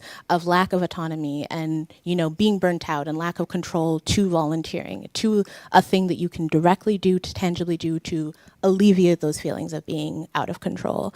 And so the goal of the National Volunteer Action Strategy, in addition to sort of collecting data, it has been to take a more iterative mixed methods approach to the way we collect data and the way we share it. So yes, we've mobilized a National Volunteer Action Strategy survey, and we'll be releasing our sort of emerging data around that also in the coming weeks. But what I think I'm more excited about is the way that we are using that data and bucketing it in a way and sharing it in a way that allows people to map it onto the data they're collecting internally, to the data that is already available. We know that GSS GVP will be released at some point, but we also know that we have so many existing data sets within our sector that tell us the story of volunteering, tell us the story of civic engagement and participation over time, and we need to do a better job of telling that collective story of the contributions of volunteers, contributions of the sector to the, you know, the overall economic like livelihood of Canada. And yeah, and so I'd say I'm really excited about that ability to transform the way we're thinking about data mobilization specifically, to not just be pulling in numbers and then sharing the numbers back out, but pulling in that number and then telling a story, pulling in that number and saying, hey, this is the gaps in the numbers, but here is a voice, here's an experience, here's a person that exists behind that number, and use that for our case making and use that for the ability of, you know, speaking to impact. Yeah, I want to add to the issue of storytelling, the advantage of storytelling. We heard from our keynote speaker, from Armin Yelnizan, that we need to tell more stories about the sector. And so I'm going to start with you because you were already talking about storytelling, Harar. So how does data help us navigate this moment, this challenge, and respond to the trilemma? And maybe if you want to give an example of storytelling and how you're illuminating data, but I'd love you to like connect those dots between data and storytelling. Yeah, absolutely. I feel like it's interesting because I think data is a tool like so many other things, and I think it has the ability to make us feel really, really hopeless, and also to make us feel really, really empowered and really hopeful. And whenever I see a statistic or a number like, you know, an increase in demand paired with a decrease in capacity, it is very, very easy to feel overwhelmed and to feel really hopeless. And I think that stories actually are the thing that make me feel hopeful. I have been doing, you know, like looking at this volunteer research and participation research over the last like year, and the data and the conversations with people only ever give me more hope about the future of what we can do in this country. You know, I'm like seeing that 97%, for instance, of the respondents to the National Volunteer Action Strategy surveys told us that the motivations for volunteering are varied and like there's so many multiple reasons why they get involved in their communities, which tells me that we don't need to do a better job of convincing people to volunteer. We don't need to invest, you know, like our time in than that, we need to do a better job at removing the barriers and the access points to entry so that they can do the thing that they want to do, which is be active members of their communities. And, we have had a lot of conversations at Volunteer Canada about the role that older adults play in sort of shaping the volunteer ecosystem of the future, as we're seeing a huge amount of older adults that are like sort of moving into retirement. And for a really long time, we spoke about that as like the decline of older adult volunteering. And we were like, how do we get older adults back into these volunteer positions? And I think it's been really helpful having conversations. And we did a collaborative storytelling project with Volunteer Toronto, for instance, called Wisdom Across Generations. And I love it. If you look on our website there, I think you'll be able to find it. It's because it tells the story of aging gracefully and thinking about the ways that people volunteer and participate in their communities in different ways at different points in their life. And so I think our role then as people who are in this sector who are faced with this decreased capacity is, one, making sure that we are making a strong case for having the people who, do that re-engagement and bringing people in the door, making sure that we're prioritizing those roles within our organizations, because I think that's really critical.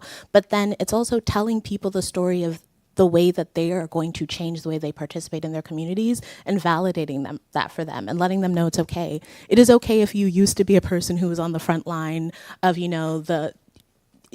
any sort of social justice movement when you were in university, and now you volunteer at the PTA because you're a parent. That is still participating in your community. And rather than making people feel ashamed because they volunteer in different ways or because they've moved from formal to informal or they've moved from informal to formal, it's about making sure we're decreasing the barrier at every step of the way. So we're decreasing the re-entry issues, and we're making sure that people are actively participating in all of the ways that make sense. I feel like we had so many conversations when we were sitting over there about, the gap between formal and informal volunteering. And we also did a great storytelling project about sort of mutual aid networks in Montreal, specifically with 2S LGBTQ plus communities. And I think that storytelling project was really important for us because we know that there are so many gaps in the data that we have around informal volunteering. I think Statistics Canada has done a really good job of trying to sort of tell that story and get the numbers in, but we still have gaps. We still don't really know how to speak to people about the care work that they do for their families, for their communities. We still have gaps in sort of translating the data we're trying to collect about the informal volunteer ecosystem within this country to numbers. And that storytelling piece is so critical because people can connect to a story of care that they do within their community, within their family, within their religious community, a lot more than they can sometimes connect to like a question on a survey. And I know that that storytelling is really important in your work as well. I'm wondering if you have any examples that you'd like to share or describe. I know you have a committee, and I've forgotten the name of it, how that connects to your work in data collection. Yeah, so in the last year and a bit, one of my colleagues in particular has really helped to coordinate the development of what we call the Equitable, or rather they call themselves the Equitable. And it's a group comprised of people with lived and living experience of food insecurity. And they do more than share their stories. They sit on working groups with us. They have their own working group, but they sit on working groups with us. They helped, for example, inform the neighbor survey development. So what questions were we asking? How were we asking them in ways that would be least threatening? What format would be most appropriate, as well as how are we interpreting the results? And I think inclusion of again, not just stories, but the lived experience perspective throughout the different phases of data collection has really been, in that short time, quite transformative for our work. We feel like we understand a bit more because I think when I think of stories, when I think of data, I think what they do is they help us to distill complexity to salient features. And that's really important because it helps us understand better what's going on. And it really helps us then understand what solutions might be useful and where different actors in the sector can participate, can contribute. And so a recent example of this, last month, local councillor Marty Carr put forward a motion to the city, and she's been a great champion of food security in the city and has done so much work on this.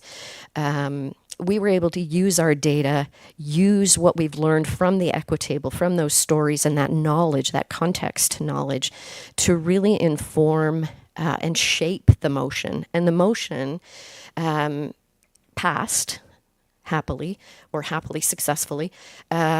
Now the city has agreed, is committed to working with provincial and federal governments to advocate for addressing the underlying causes of food insecurity.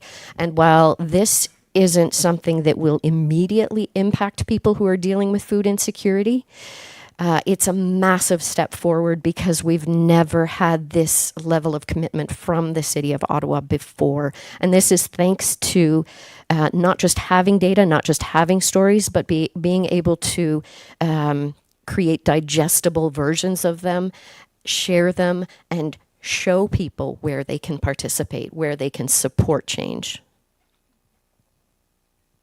Oh, that is incredible. Wow. Yay for the City of Ottawa. I was going to change the question unless you really have a storytelling perspective. Okay. Yeah, Okay. a couple of perspectives on storytelling. So storytelling is baked into our survey. We always have a couple of open-ended questions where we want people to just share whatever they want to share with us. And so in 2024, we had 1,001 responses. So 1,001 organizations filled out every single question and left a comment. Every single organization left a comment or answered the open-ended questions. And the value in that is because, like everyone has said, it gives you that nuance, that complexity of the trends that we're seeing and why they're happening. But sometimes the stories don't show up in the data. They'll show up in the open-ended questions and comments. So for instance, I think it was in 2024 data, we saw a drop in number of organizations saying they're having problems recruiting or retaining volunteers. So like, oh, okay, maybe things are getting better. We went to the comments, those for who that was not real and it was still an acute issue really spoke about it passionately in the open-ended comments. So in that way, that storytelling piece was really important. The other way we think of storytelling is our data is a story. We like to say, like our team at ONN, every year there's a story in the data and we just kind of got to find it, right? We sometimes like to describe the State of the Sector survey like a lighthouse. It kind of gives you, shines up what's in front of us, and it also is a bit of like horizon guiding what's coming down. And I think the problem that we've had, not necessarily a problem, but some of the things that we've been thinking about this year, we had more questions than answers when it came to storytelling. So I actually have some of those questions. I won't attempt to answer them right now, but definitely some food for thought for folks. So the first one was, what is the baseline state of the sector? Is baseline just constant distress? Was the sector ever healthy? And I think Armin and Jennifer's sort of 3-decade history lesson in the morning or an hour ago was helpful, but was the sector ever healthy? And, our survey only goes back to 2020. I'm not sure if there's other data out there that could give us the same picture or answer it in the same way. That sounds like a doctoral dissertation. Yeah. And sort of linked to that, was the sector ever meant to be healthy? Like, again, are we supposed to just be in a constant state of distress where the middle is disappearing, things are bad, but they're not bad, like they haven't broken yet. We're just always at a tipping point. Are we witnessing an incremental erosion of the sector? So another way to put that distress piece, again, like in its parts, it's not that bad, but cumulatively, it's not great. And then following on what was said just like before us, what would austerity do to the sector in this condition? Are nonprofits okay with the current state? And then what does a sustainable sector even look like? Like, we had a conversation about sustainability meaning different things to different people. And then last, like, what would it take to change the trajectory of our sector to make it more sustainable for our community? So we had way more questions than analysis. That's sort of what our storytelling piece is. And I guess like the last thing I'll end on in terms of storytelling is the whole point of making the data open was because we wanted organizations to use it for their own storytelling. doing. So it shows up sort of on a micro level. Organizations use it to present to their boards. Boards use it for strategic direction. Individual like folks in an organization will use it to advance decent work because there's a lot of HR data in there.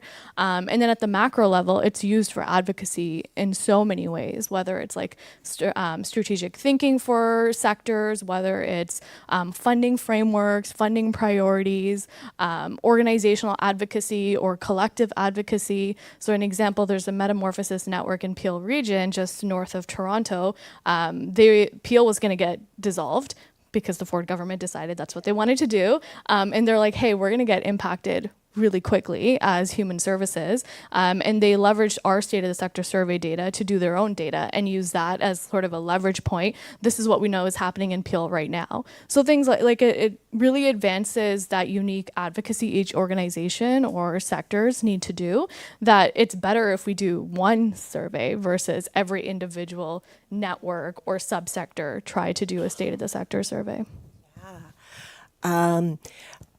Oh my goodness, I have so many thoughts about that. I also want you to know, because I do consulting work as well, as a consultant, we grab that data when we're, creating reports for various clients about what they should be aware of in terms of trends. So yeah, it's incredibly useful. So all the funders in the room hear that. Well, one of the things that, we often talk about is, well, isn't it redundant? Isn't there too much state of the sector stuff? Is there too much, is CICP redundant of our surveys? I know BC does a great one. Nonprofit Chamber does a great one. And I always like to say, we can't do one data set is not going to mean It's not enough. Yeah.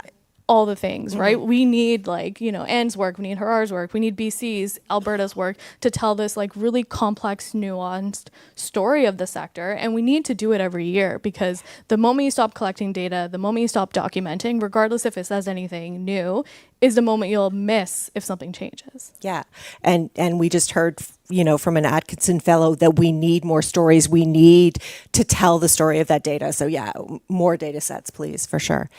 I'm going to ask a sad question, a hard question now about risks. And so I would like to hear from each of you, and I think, again, I'm going to go local, provincial, federal.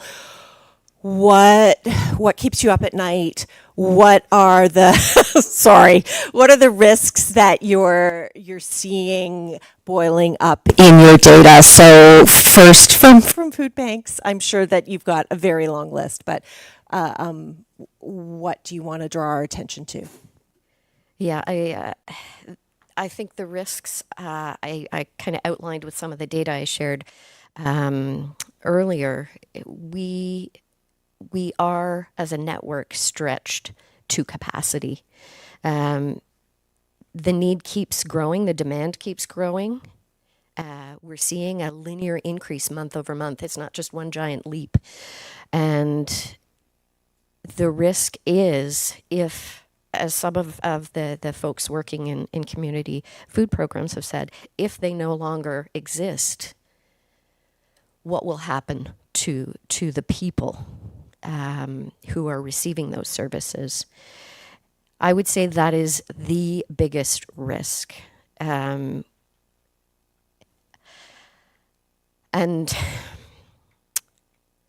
I mean, I think beyond that, if we're talking about risks inherent in using data, I think, is that where you're getting at? Because I would like to go there. I love a paper that ONN put out a couple years ago called "Data Are Not Neutral." They're not, and certainly in the sector I work in the network, even in our organization, we don't have the data literacy to work effectively and appropriately with data. Some of us have more data literacy than others, and I think it's a real risk because, and this is something we're trying to mitigate by including folks like the Equitable group. We're including partners when we design our data collection methods or interpret our data. But I think nonetheless it remains that we can draw inappropriate conclusions from our data if we don't have sufficient knowledge about data, working with data. We can, collect data in ways that do harm. And I think that's a real risk that we're faced in the sector. We're trying to address that as well at the food bank. I offer monthly data literacy training sessions for staff, really brief snippets. And not only is it providing sort of very specific knowledge to staff, it's creating conversation about how do we think critically about data, which I think is really important, because I love data. I want us to use data. I also acknowledge that we need to take care, because there are risks inherent with that. Pam, you want to go next? Sure. I'll take a different perspective a little bit on the question. So again, when we were looking at this year's data, we're really what's the story here? What do we want to say? And our team we do collective analysis, and then we sort of dive in individually into the data. But one of the things that we talked a lot about was starting off from the 2 elections that we had this year. In Ontario, we had a snap provincial election, we had a snap federal election. And sort of the story that we're trying to say is, well, those 2 snap elections went in a very particular way. You could almost say it was a decisive victory in wanting to position Canada as very different from the south of the border. What makes us different is our publicly funded infrastructure. To what was being said just before our panel. And we need to protect that publicly funded infrastructure at all costs, for all things said, all things that all our data shows. And the time is now. Again, speaking to what Armin was saying, as unemployment numbers go up, as the economy goes into a recession, hopefully it doesn't, but if and when it does, as people cannot use EI, exhaust savings, exhaust, their friends and family support, they will turn to the sector. And the sector is in a trilemma. So that's kind of the type of services and programs we'll be able to provide. I think the other risk we talked quite about this morning was this disappearing middle. There's some organizations that are doing really well, that are bigger, have more of a safety net, who will weather through the storm, will maybe contract a bit or change, be nimble, agile, but they'll continue going. The ones that are not doing well will close off, but you won't have that middle piece anymore. The mid-sized organizations that probably fill an important niche, and once they close down, no one else is going to pick up that program or service delivery. And that's not just social services. I'm talking arts and culture and sports, all of it.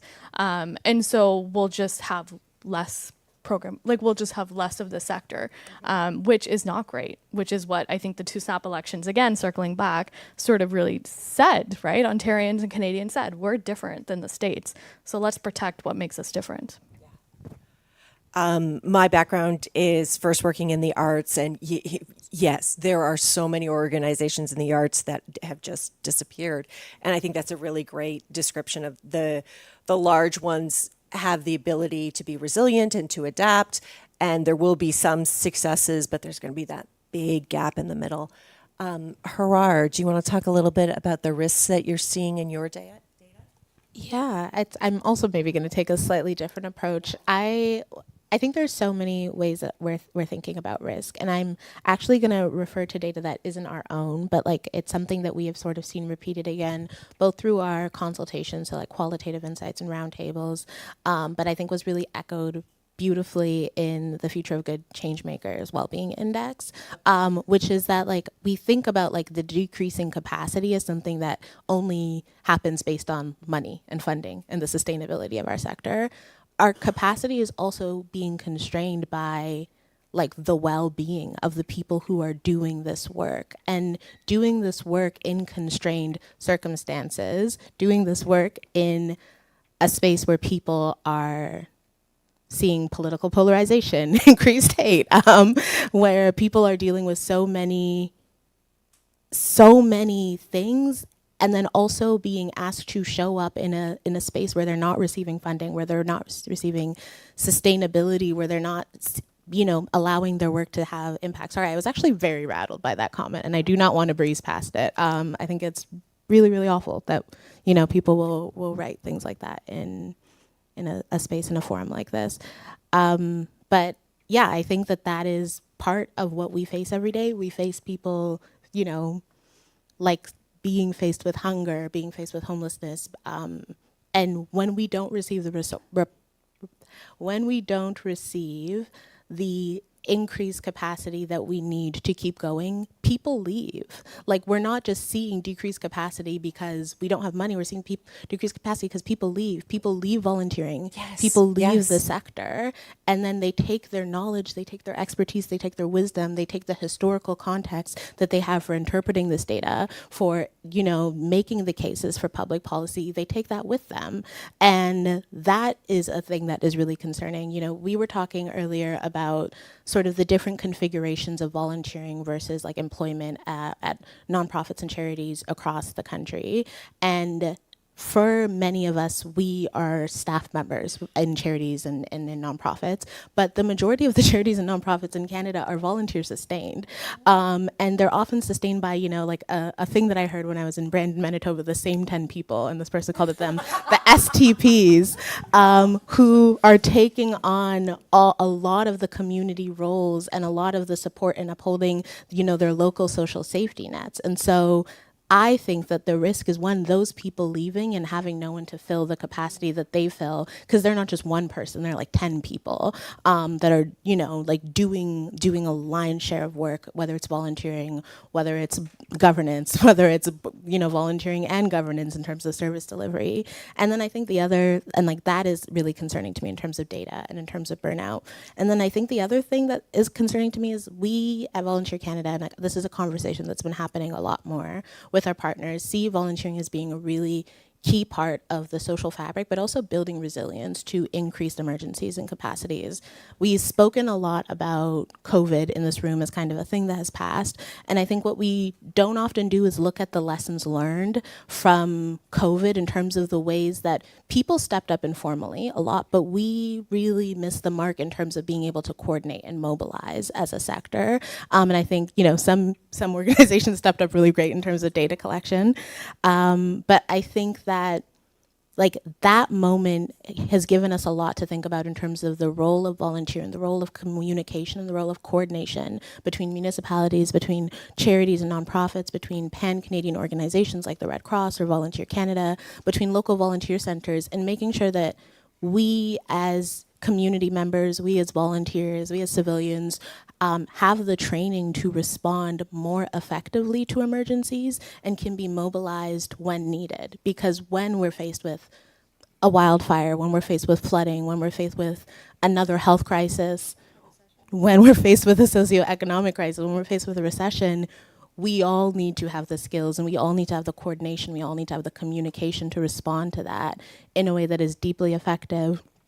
And currently, I think we're working on building that, but we're nowhere close. And I think that's a thing that speaks to risk, but also speaks to opportunity. Absolutely. Oh, there was so much to unpack there. I just want to highlight, in case anyone in this room, I suspect everybody in this room read it, but Environics and Future of Goods Change Maker Wellbeing Index that Harar just referenced was an incredible report that came out in June. And of course, the top line was that 30% of our colleagues working in the charitable sector are food insecure. And in some parts, because they break it down by subsector, some parts it's even higher than 30%. And how are we looking after our people, thinking about what Armin said, you know, we're all about caring and people. How are we coming to our workplaces, to our policies and procedures, and putting our people first? And I have to shout out ONN's incredible work on decent work. There are so many resources there. That was incredible. Talking about what keeps you up at night and thinking about risk. I want to turn to, for this incredible room of people focused on data, what are the gaps in the data that you're seeing? Because I know that you, as a group, the three of you want to talk about this. What are the gaps in the system in terms of data? I know you have an answer to this, Harar, but maybe I'll ask Pam, because you just spoke. Maybe I'll ask Pam first. Are there, because the open data that you're offering at ONN is so essential. Are you seeing that elsewhere? Is that a trend? Are there other gaps you want to talk about? I think one of the things that we sort of struggle with and could be seen as a gap, our data is as useful as people can use it. Organizations need the time and capacity and not be in crisis to use it. So we kind of get stuck a little bit in that. And so that's a broader conversation of how do you build capacity of the sector. We fundamentally every year always put out like that year's data highlights report, which comes from our researchers, Environics Research. We put out a bilingual public policy report. We put out open data set. And then we've played around with like, oh, maybe we'll do a deep dive here and we'll put that profile out. It actually doesn't get that many hits, right? And I think that speaks to, again, the capacity, right? Who we want to use our data are nonprofits across the province, and they usually don't have that much capacity. And I think it's maybe the one thing I'll just repeat is, the moment you stop collecting data, you will miss the moment things change. So even if it's like, it feels redundant or you're tired, you don't want to fill out that survey because you've filled out like 10 surveys, or, you're like, well, there's 10 different organizations that are monitoring this. There's a provincial, local, and a federal one that happens. Just fill it out. Just fill out the survey, just fund the data work, just whatever it is in your capacity that you can do, because the conversations we're having now, we would not have if we didn't have the funding and the capacity to do the data work that we're doing already. And that was one of the bright lights, the upside of 2020 is that we had time to fill out all those surveys. It was like, oh, it's another survey. Let me tell you what's going on.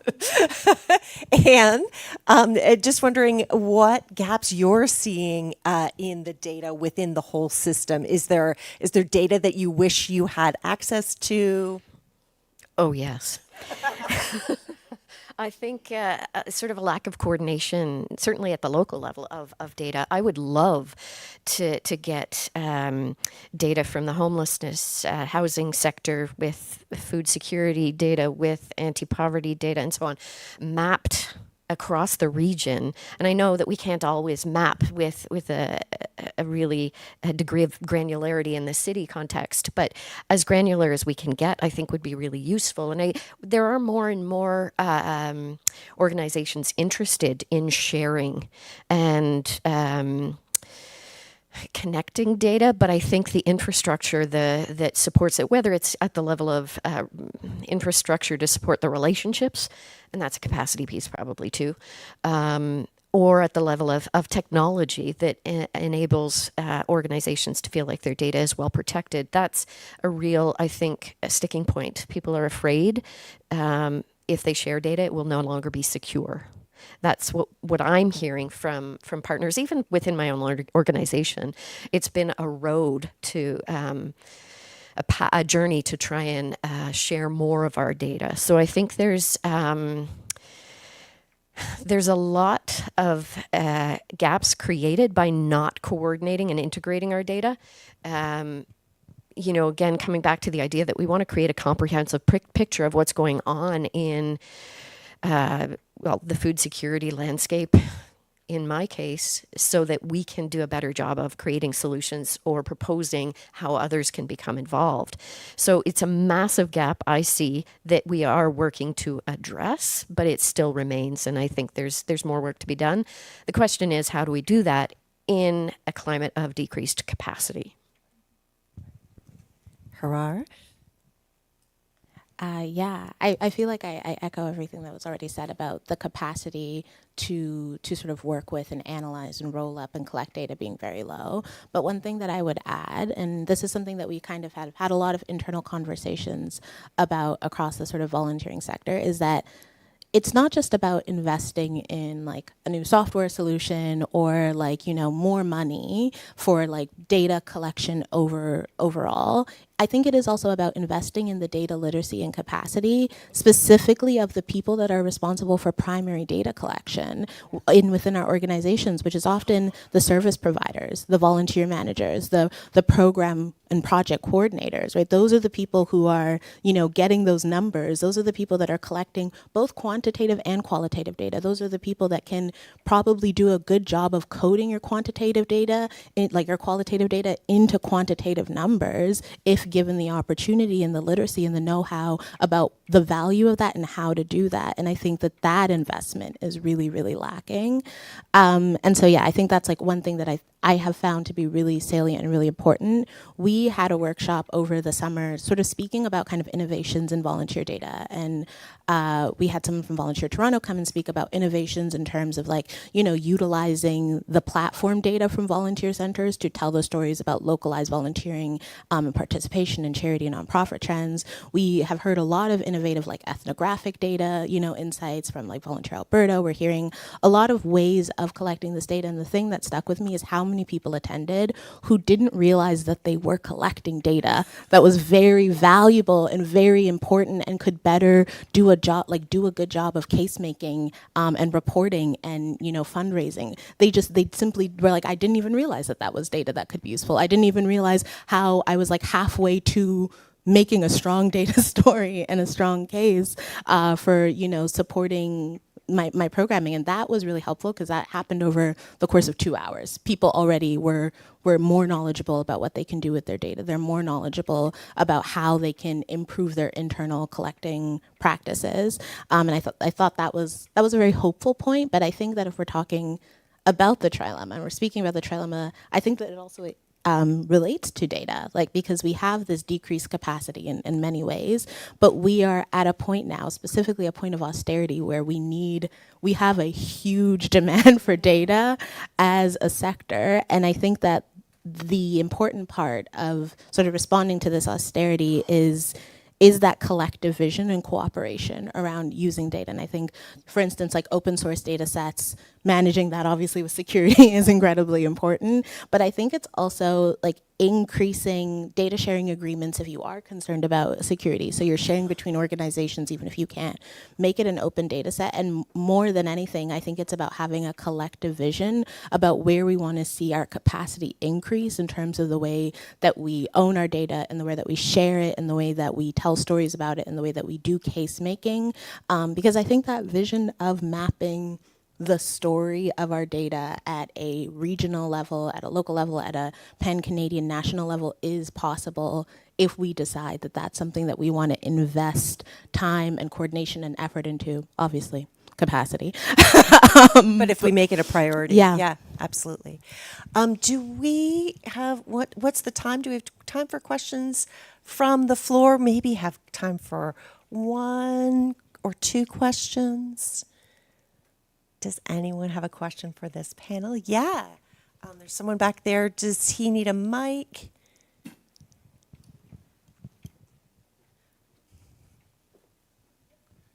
Hi, my name is Steve. I am a social worker, and I'm actually a graduate student at Carleton as well. I'm actually, I worked in the field for 9 years, and that piece about data literacy in the front lines is something I've noticed, and that's why I'm back in graduate school in public policy with a data science specialization to try to tackle. And so what would you say is maybe the top three skills that you think frontline people working in the front line would benefit from in terms of data literacy?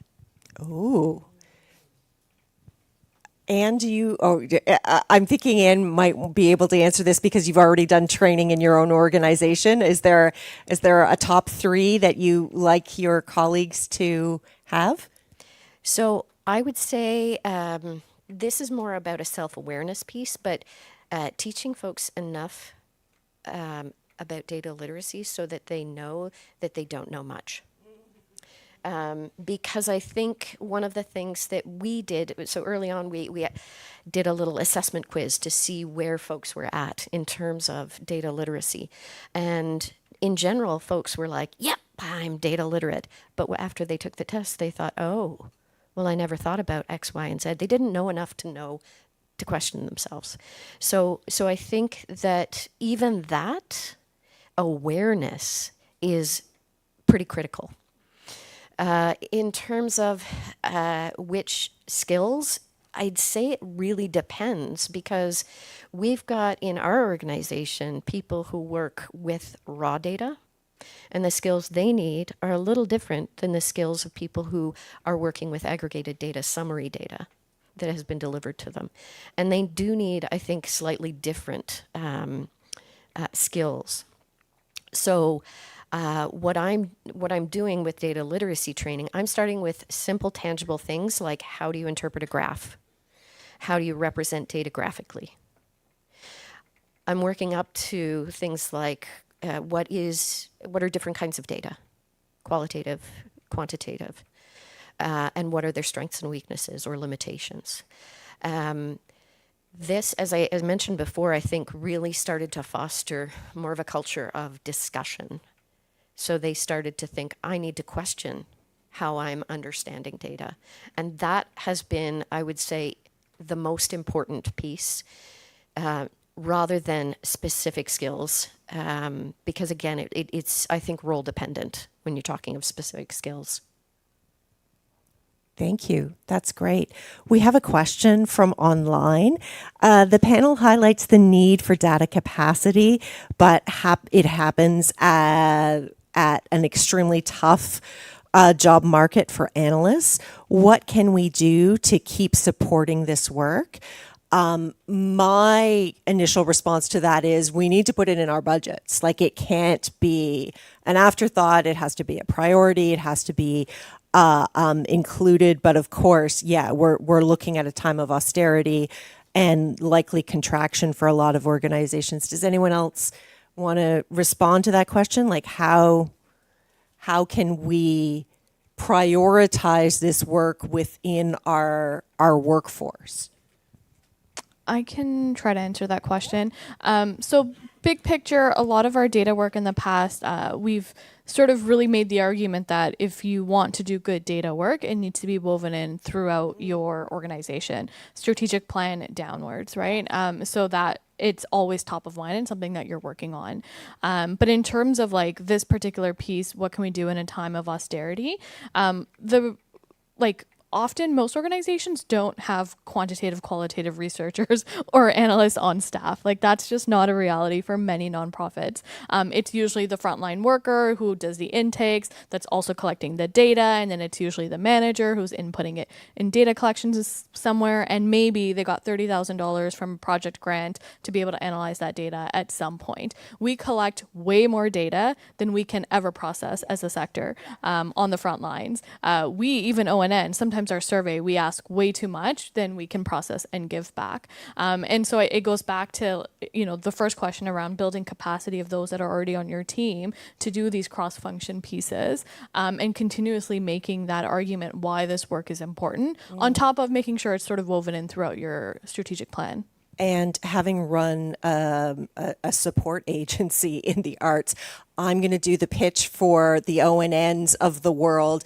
Become a member. If you don't have the capacity in your organization to do this work, we understand. But those umbrella organizations like ONN are really focusing on that. So, like, become a member and support and come to their events.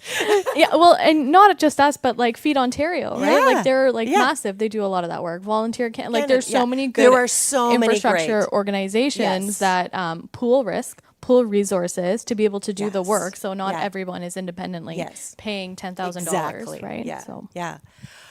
I'm sorry, we're out of time. Please join me in thanking Pamela, Harar, and Anne for speaking this afternoon. This was such a great deep dive into the trilemma, getting all this amazing data that you're working on. Thank you for your labor. Thank you for this work. We're going to take a break, and we'll be back at about 3:45 for the final armchair conversation.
Hello, hello.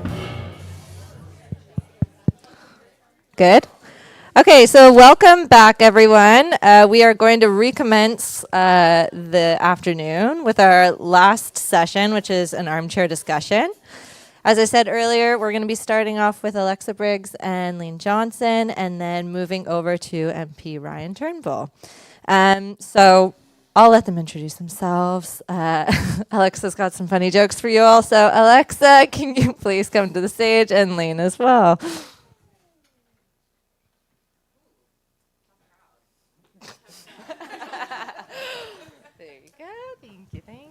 Hi, everybody. I have no jokes. That was a lot of pressure. I have exactly 0 jokes. But hi, everybody. Alexa Briggs. I'm with the Nonprofit Chamber based in Calgary, Mohkinstsis, and just really grateful to be here. I'm a big data nerd, so I met some folks from StatsCan this morning, spending my afternoon here, so big day for me. Yeah, and really happy to have Councillor Lane Johnson with us here today. She has an extensive background in the nonprofit sector and is the representative for Ward 8, College Ward, first woman to represent that ward, yes. Oh, and I took my glasses off, so now I can't read the rest. Yeah, so she came to municipal government directly from the charitable and nonprofit sector. And obviously, so she has great depth of knowledge and some insights into the sector that she's going to bring for us today. She's an experienced leader with a demonstrated history of growing social innovation programs and engaging diverse thinkers. She's worked for several sector organizations, including the Public Policy Forum, and before her election as the Director of Tenant and Community Engagement at the Centretown Citizens Ottawa Corporation. And she is a graduate of the Masters of Nonprofit Leadership program right here at Carleton. Yes, good. Welcome. Okay, thank you. Okay, so the afternoon was a bit heavy, so I think we were going to lighten it up just a little bit. We'll start easy, and that's not a criticism. The work is heavy, so as it should be. But I think we'll start just a little bit with Councillor Johnson. Tell us a little bit about your personal experience in the charitable and nonprofit sector here in Ottawa. What's one of your favorite charities? Tell us about that if you like. Yeah. Okay. So hi, everyone. My name is Lane. I'm the City Councillor for College Ward. And as Alexa mentioned, I was elected in 2022. So I do come from a background of the nonprofit sector. I was part of the inaugural class of the Masters of Philanthropy and Nonprofit Leadership with a couple of my peers here in this room today, Bob and Andre, which makes me very happy. So I moved over into politics kind of for the same reason that I was involved in the nonprofit sector, in that I believe that people care deeply about where they live, but they don't always have the connections or the information they need to move ahead the issue that is important to them. And so I very much wanted to be able to represent that kind of participation at City Hall in the same way that I was trying to support participation in civic education, which was my background. And then even with my work at CCOC, which is a housing corporation, I was the Director of Tenant and Community Engagement, because often, we can have this sense that people who use public services or who use social services are beneficiaries, are recipients. They don't have a voice. They don't have autonomy in their decision making, or perhaps they shouldn't because we can do better for them, by them. And I never really subscribed much to that, nor often do the users of those public services. So I was able to bring some of that to CCOC, where they really wanted their tenants to be engaged. And if I was to talk a little bit about a sector in the city of Ottawa that's engaged really, really well with the city of Ottawa since I've started, and even before I've started, I would have to say the housing and homelessness sector. They have done so much work, relentless work, sometimes annoyingly relentless work, to try and help the government to see that a public sector response, a non-governmental third sector response, is not only necessary when the governments and when the markets fail, but in fact can offer a much more rich and responsive service to the people that we all need to thrive for a healthy city. So that would be groups like the Alliance to End Homelessness Ottawa. That would be like Matthew House, which is a College Ward charity that does settlement services, CCOC and others. I think they've just done a killer job of making real how much they can do when given the space and the leadership to do it. So those would be the answers to the questions that I was just asked. Excellent. Okay. What would you say, given you have extensive history with the sector, is the biggest skill that you took from the sector with you as an elected official? So, I mean, I think the biggest skills that I have taken from the sector that I apply now to my work as an elected official is probably the perseverance and tenacity that you need to get things done in the nonprofit sector. And I was just talking to Alexa beforehand. I just got an email from another counselor while we were waiting to start today, where I'm trying to support Councillor King in Rideau, or what's his, it's on Saint Laurent Road. There's the ACB Wellness Center, which is a African, Black, and Caribbean community wellness center that has services for Black communities, by Black communities. But the building itself needs some TLC. It needs capital repair. And I love a project like that. I'm like, okay, so what funders have I ever met? I'm going to write every single person I've ever met. I'm going to tell him about all of that. You know what I mean? Like, it's like the hustle and also just the ability to just ask for help when you need it and say, hey, I have a need. Like, I'm pretty sure you have shared values. Let's go. That has been incredibly helpful at the city councilor level. I don't know if it's actually my job as a city councilor to do that. I think actually there's a lot of city councilors who think that's not their job, but I can't help for it to be my job because I consider a city councilor to be a problem solver first and foremost for the residents that it serves. So I've been able to bring that kind of energy and curiosity that was absolutely from the nonprofit sector.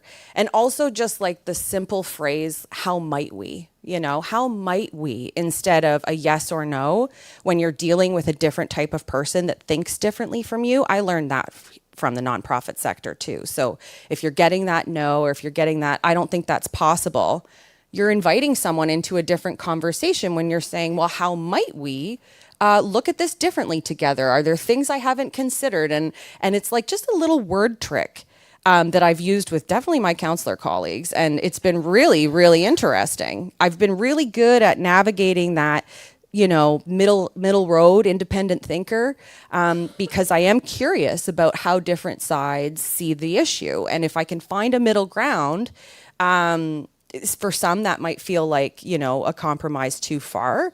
For me, in some instances it has been, but for the most part, in serving residents, that part has worked. I guess the other thing that might be the more depressing part, not to bring it down, but and I bet you've already said it 100 times, right? Like that incrementalism is sometimes the best you're going to get, and that radical change only comes from a series of efforts. And so you've got to build out your strategy based on those incremental steps and like be able to sleep at night knowing that that actually was a step forward in any direction. That's politics. That's the third sector. That's most everything. But certainly, like, it's definitely true now. It was true then. It's definitely true now. But it's something that, you know, I have to remind myself that it's still worthwhile, even if you only get the next right thing. Yeah. That's great. So perseverance, play the long game, and pragmatism. That's what I heard. That's what you took. Very, with you. yes. Yeah. Okay. Yes. Good. Tell my boss. Those are good skills. Those are good skills to take. And just building sort of on where you were going with sort of your work as counselor for the sector. How does that differ, do you think, from other orders of government, provincial or federal? What can municipalities do a little differently with the sector than the others? I'd rather just rag on the other two levels of government, to be honest with you. I know that wasn't the question, but I mean, I think we do need to be very concerned about the level of downloading that has happened from the federal and certainly the provincial government onto municipalities to deliver services at the local level that we were not equipped to do. And when we continue to do this, we see the city fail. You know, when it comes to like our cultural funding at the City of Ottawa, I think that's only been adjusted for inflation over the last decade or more. There hasn't been a substantial increase in cultural funding to that group. We fought tooth and nail for our food bank funding to have an adjustment for inflation in the last budget instead of just staying stagnant, which ostensibly would be a cut. But food security has not necessarily been within the jurisdiction of a municipality, except that it must be because everything is. And so those struggles are real. And it sucks to be, you know, looking at such a dire need and to always come back to resources. It absolutely sucks. Where I think the municipalities can do better, and if, you know, it would be really nice to have the engagement of the third sector in some of these conversations, is that, you know, municipalities are looking for a different way of funding cities. Right now, we're limited to fees and property taxes as our only revenue streams. If we were able to adjust, you know, some of the disbursement on taxes collected at the federal level so that cities could receive another 1%, not in addition, not to raise HST, let's say, but to just disperse it to municipalities in a non-donor defined way, to use the third sector language, that I think could make a tremendous impact on how cities could respond to their local needs. Because of course, no city is the same, right? But until we have some funds coming in that aren't attached to a property tax mechanism, which is, you know, regressive and highly contestable and super politicized, I think we're going to continue to find that cities are not responding in the way that are needed. So it's like, either do it yourself at the federal level or let us do it, but help us fund it, because it's not coming out of nowhere. Yeah. And now that you've seen the elected side of the table, was there something that you wish you knew as somebody who was in the sector, or advice that you'd give for folks? Yeah, coming well, at it from sure. I mean, the advice that I do give to my nonprofit pals is to write the motions. You know, lobbyists write the motions. For-profit guys write the motions. They write exactly what they want their elected officials to fight for around the council table. And then it saves me a tremendous amount of time, because I have to go convince 24 of my closest brothers and sisters around the council table that they need to see the world like me. So the longer I have to take to wordsmith anything, when in fact I'm also not the subject matter expert, just cuts into my time elsewhere. So if you're looking for a 30-minute meeting with a counselor, come with that. Often I get presented with the problem, and then I have a solution, and you're going, okay, I may agree with you, I may not. But you could move one step further and deeper into that engagement by offering us the solution in the format with which we need it. That would save a ton of energy and would make it a lot more competitive, probably. It also helps you not to allow that politician to think about what solutions they might have. No. We have it here. You know, if you agree with the problem, you go right to the solution instead of, you know, spending a bunch of time with a politician that can riff on whatever friggin' idea you had 10 years ago and you don't need to revisit again for XYZ reasons, right? So that would be a piece of advice that I would definitely have. I also have extremely frequent flyers, which Bob just took me to a board outside that showed that 49% of current charities surveyed don't believe that advocacy is part of their mission. That is was it 45 perhaps? 46, pardon me. So that is a staggering statistic. There are those like, Katie from Alliance to End Homelessness Ottawa, who will be in touch with you pretty much, on a quarterly basis. And her message doesn't deviate. I need more of those in more corners of the world. The food sector is getting really good at it too in Ottawa. We can see Rebecca from Parkdale Food coming in on that front. It's very helpful. But you do need to remind folks that you are a solution to their inbox. If you don't remind them, they will make up their own banana pants, whatever they want answer to try and get out of the situation, you know? So please help us to remind, you know, each other that that you are the solution. That is excellent advice. Thank you. The pin I'm wearing is actually Nonprofits Vote. That's what this stands for. So I love to hear it. Advocate, and it's our job to do so. Thank you for that. And today, a lot of what was looked at was the trilemma. So the increase in demand that nonprofits and charities are seeing, the reduced ability to meet that demand, various resources, but funding in particular, donations are down, and other forms of funding also decreasing, as well as workforce challenges. So staff burnout, recruitment and retention is an issue, not just for paid staff, but also for volunteers. So a bit of hence the heavy day. Yeah. It's a serious situation we're facing. You sit on a number of committees that touch the nonprofit sector: Environment, Climate Change Committee, Planning, Housing Committee in particular. You started on this track a little bit, but if you just want to expand how the impact in the intersection with municipalities and charities, and how they can work together to address these challenges.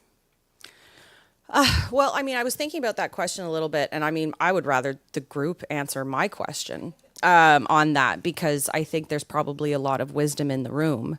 I'm getting increasingly concerned that well, I mean, anybody can see it, right? That the charitable model, like the philanthropic model of how to solve our wicked problems, is becoming more and more palatable by politicians. And I would say that the city of Ottawa definitely reflects that, where we would be much more comfortable in a high tide raising all boats as a solution. We would be much more comfortable with, you know, for example, no, this is a boring story. I'm not going to tell that. That's in the weeds. But I'll just say that we have had counselors around the table talk about what it would look like if they opened a donor-advised fund for the city of Ottawa. So you could donate to the city of Toronto now. You can donate to the city of Ottawa or the city of Toronto on their website.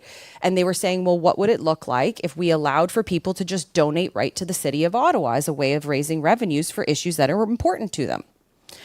I, coming from the charitable sector, find that alarming, because I am not comfortable with the richest people getting to decide which causes du jour they would like to fund, when taxation and democracy is actually the way we should be fixing that. But when I see that kind of comment come around the council table and I see the nodding heads, I go, oh no, we don't understand social justice at all here. I am nervous that we're going to find that this becomes more commonly used in political rhetoric, that we're okay because, you know, we're going to be able to find a way to fund it through the generosity and benevolence of our overlords. I'm not okay with that. I think that, you know, the redistribution of wealth through taxation is fair. I mean, it's not fair in the way that it's currently conceived, but the concept is sound for a public interest and a public good. I mean, that's why I went to this school, you know, was to talk about those kinds of big issues.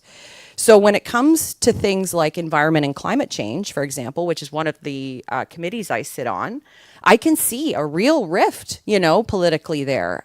There's a lot of challenges when it comes to land use planning in the rural area for the future of energy, whether that be solar or battery. You know, there's fear of losing agricultural land, but there's also fear of losing identity. And helping us to understand what investments look and feel like for a common good becomes increasingly polarized. People don't want to talk it's hard to conceive of the common good when we're all so protective of our little piece of the pie. And I don't have a solution for that. I'm nervous the solution that we're seeing is philanthropy. And that can always be a compliment, but I don't believe it can be a sustainable solution. So I don't think I answered that question at all, but I really wanted to say that today. So I did say it. And I do hope if anyone has an idea of how to kind of course correct in the language that we use to support social justice as a framework versus the strict philanthropic solution, I'd love to hear that today. Or you can write me. Yeah. Taking notes. Yes, I can leave a card. Yeah, thank you. Yeah, and that reflects, I think, something that we heard Armin Yelnizyan say earlier. She called me first, I think, was what she called it in terms of where we're Awesome, at. because Yeah. she's smart.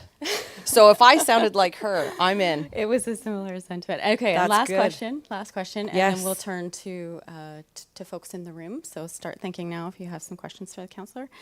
And just returning to the purpose of the day, all about data summit. What role does data have in communicating about the needs of the sector to municipal government in particular, or just generally? Well, I mean, I think that if you talk to Premier Ford, data doesn't matter at all. But if you talk to somebody else, I think it matters a lot. Sorry, was I not allowed to say that here? I'm particularly chafed right now about the automated speed enforcement cameras that we're destroying all over this fine province. Data, I think, is the way that we should be able to assume some kind of ground truth on any particular issue. When data doesn't matter, that's when we enter into chaos land. So I think by, working, and many of the conferences that I've been at recently, which I'm sure you all have been as well, you now have sessions on how to combat misinformation and disinformation, when 5 years ago, I wasn't seeing sessions like that. Because there is so much rhetoric around issues that are important to people. So, certainly data matters a lot. The City of Ottawa, I think,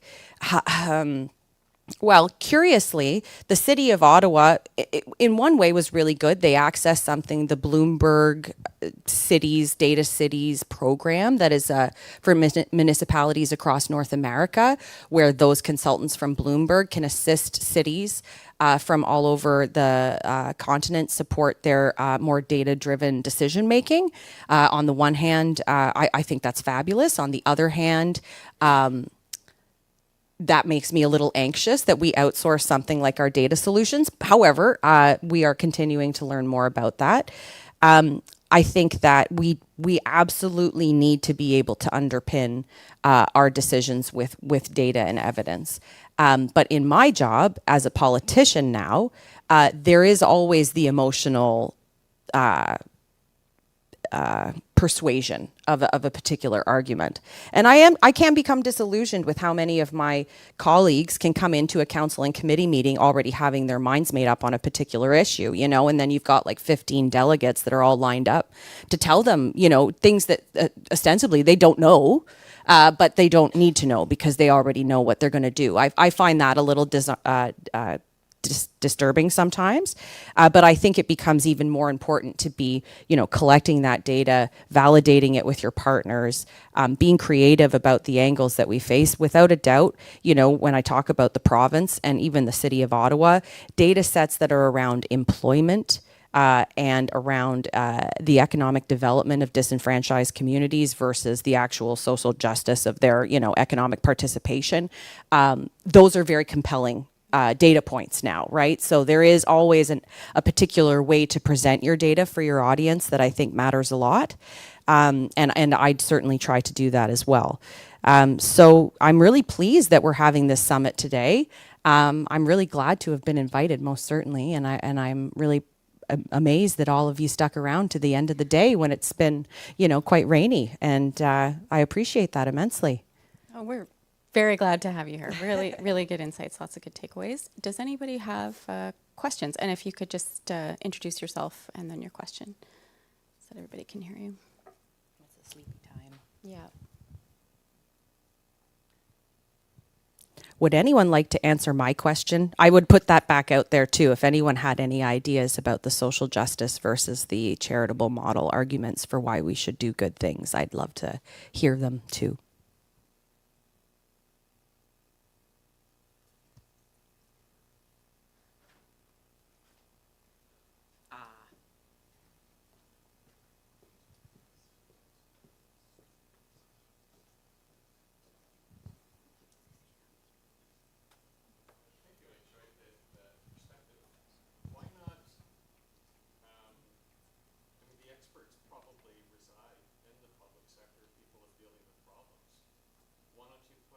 Things that are recommended by people informed, like your staff and so on, and what should be done, and maybe somebody will do something.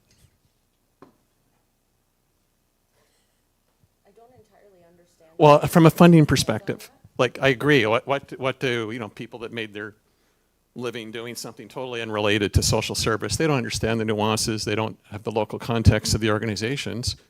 But you were saying, why don't you're saying somebody should come, a service group should come to you with some sort of solution. You'd support it. But if you're looking for funding, if you have the data and you have the expertise, or if you know people that do, why don't you put something out there that you think is a suitable, sustainable, thoughtful plan, as opposed to some rich person's idea of what we all need, So in other words, invert the proposition. Yeah. Okay, very good. Thank you, sir. They're over here. Need more than one of these.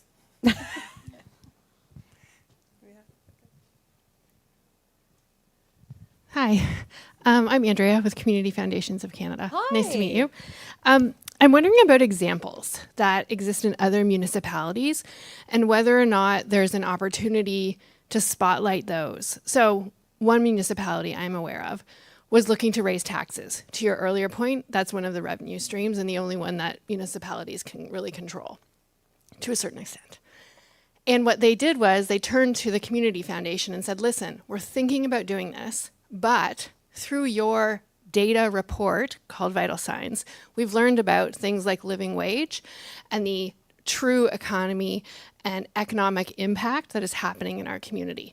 And so when we say we want to raise taxes, we want to do it equitably. And so what we want to do is work with you to understand household incomes and where we can apply those taxes and where we need to provide a rebate because their economic situation is not at a living wage for their family. They do that through property taxes, offering a rebate, or through the hot water tank thingamajig, and give a rebate if you're a renter and you're not paying property taxes. And it's it's a brilliant idea, and it's a demonstration of a municipality that is, I think, leaning into your sort of question of how could we make this work differently? And so they're leading by example, and they're doing it differently while engaging the nonprofit sector for a solution. Amazing. It's so amazing. It's Prince Edward County, if anyone wants to learn more about it, but I think it's a really interesting way to lean into your question, into the problem that you've rightly identified. Oh, thank you. This is great. Excellent. Any other questions for the counselor?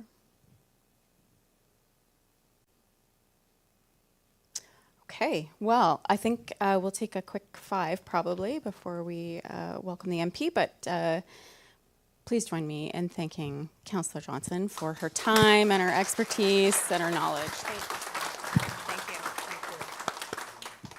Okay, so good time to freshen your water. Yeah, 5 minutes, and join us back here.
Hello?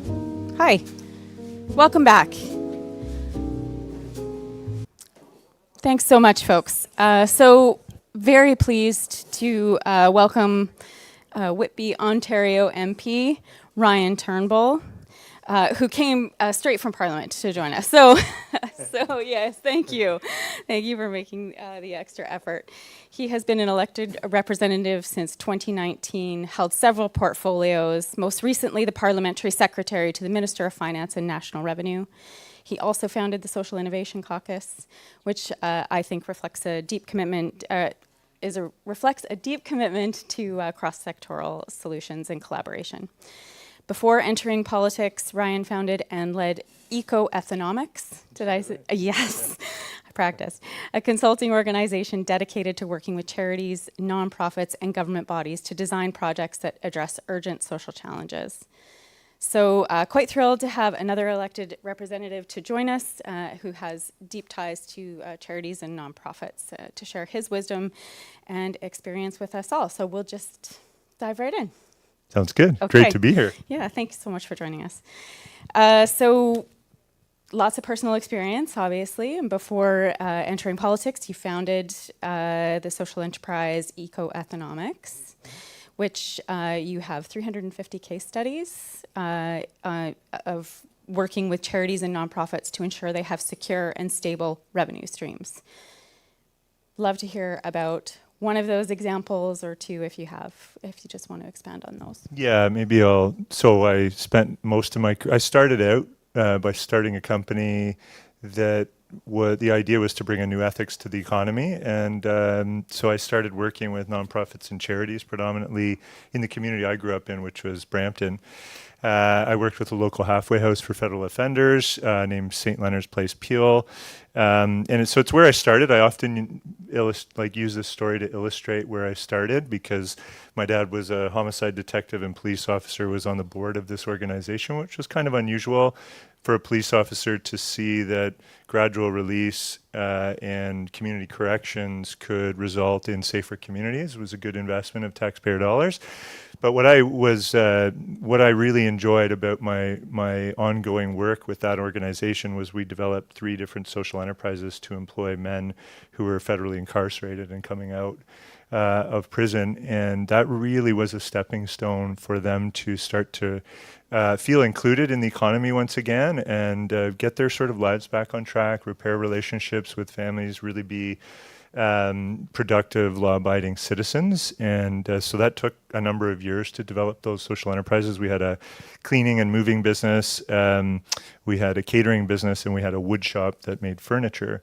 So I designed the pre-employment and life skills program for those men. There were hundreds of them that went through the program and streamlined into accommodated work environments in social enterprises that generated revenue for the charitable organization while also fulfilling the mission of that organization. So that's where I started. It was very fulfilling to do that work, and I believe that that's a real ethics, a new ethics that's integrated into our economy when you see charitable organizations earning, or leveraging earned revenue to further allow them to innovate and have undesignated revenue. So I went on to do a lot of that work all across Canada for 13 years. And so I have many, many, many stories of like things. I worked with First Nations in the oil sands to do environmental monitoring. I worked with University Health Network. I helped set up food policy councils, worked on health and nutrition, worked on settlement services with OCASI in Ontario.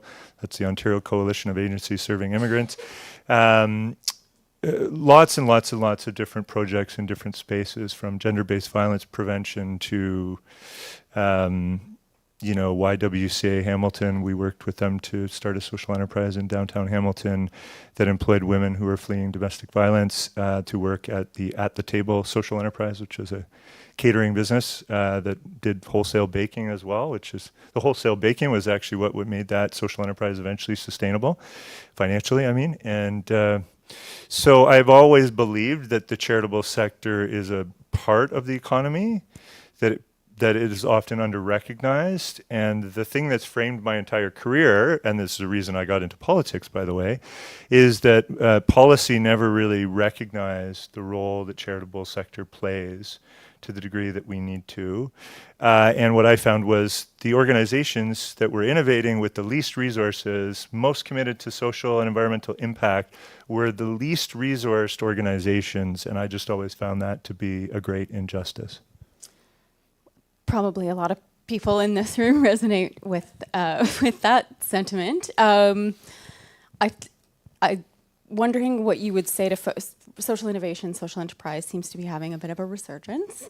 That's just my observation. So what would you say to folks like me who've seen that put forward as a solution before, might have some skepticism over that as a solution for some of the funding challenges in the sector? Yeah, I mean, I don't think it's the be all and end all. I don't think that, I mean, although charitable and nonprofit organizations, I think, are doing more earned revenue or pursuing and exploring earned revenue strategies, it's not the be all and end all. It's not the silver bullet. It's not the, the panacea. It's not going to solve all the problems. I've said that throughout my entire career. But I do think if the charitable sector is just going to rely on sort of an older model of where we know that donations are less and less, it seems like the donor base of the charitable sector is shrinking.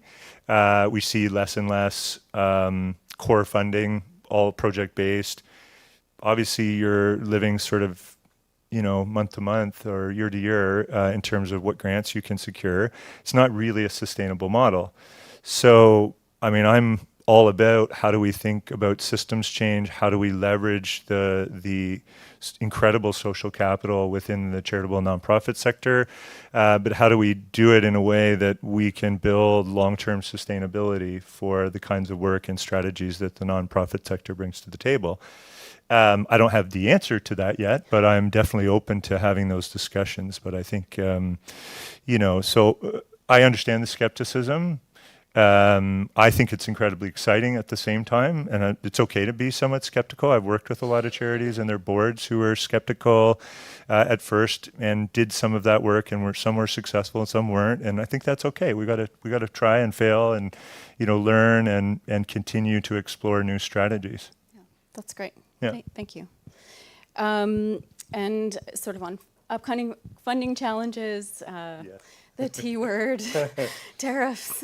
So we know that's likely to have an impact on all parts of funding. It won't just be certain sectors that are impacted. The nonprofit sector, nonprofit and charitable sector, we know will also be impacted in terms of donations. From the data tells us that in the first round of tariff relief measures, nonprofit and charities weren't included in those measures. How do we get on the agenda? Yeah, I mean, that's the critical question. I think I have lots to say about that. So I'll just say the Tariff Response Fund, I think I got the name right because there's so many, but yeah, the Tariff Response Fund was definitely geared towards tariff-impacted industries. One could argue that the charitable sector is an industry, perhaps, but I think, generally speaking, they're focusing on where the Trump administration has applied 232 tariffs, and and saying to businesses that are impacted, here's some funds that you can utilize to adapt your business model, to pivot, to understand essentially how you can adapt to the challenges that you're facing due to tariff impacts. So I think it was really focused on the formal kind of industries in our economy.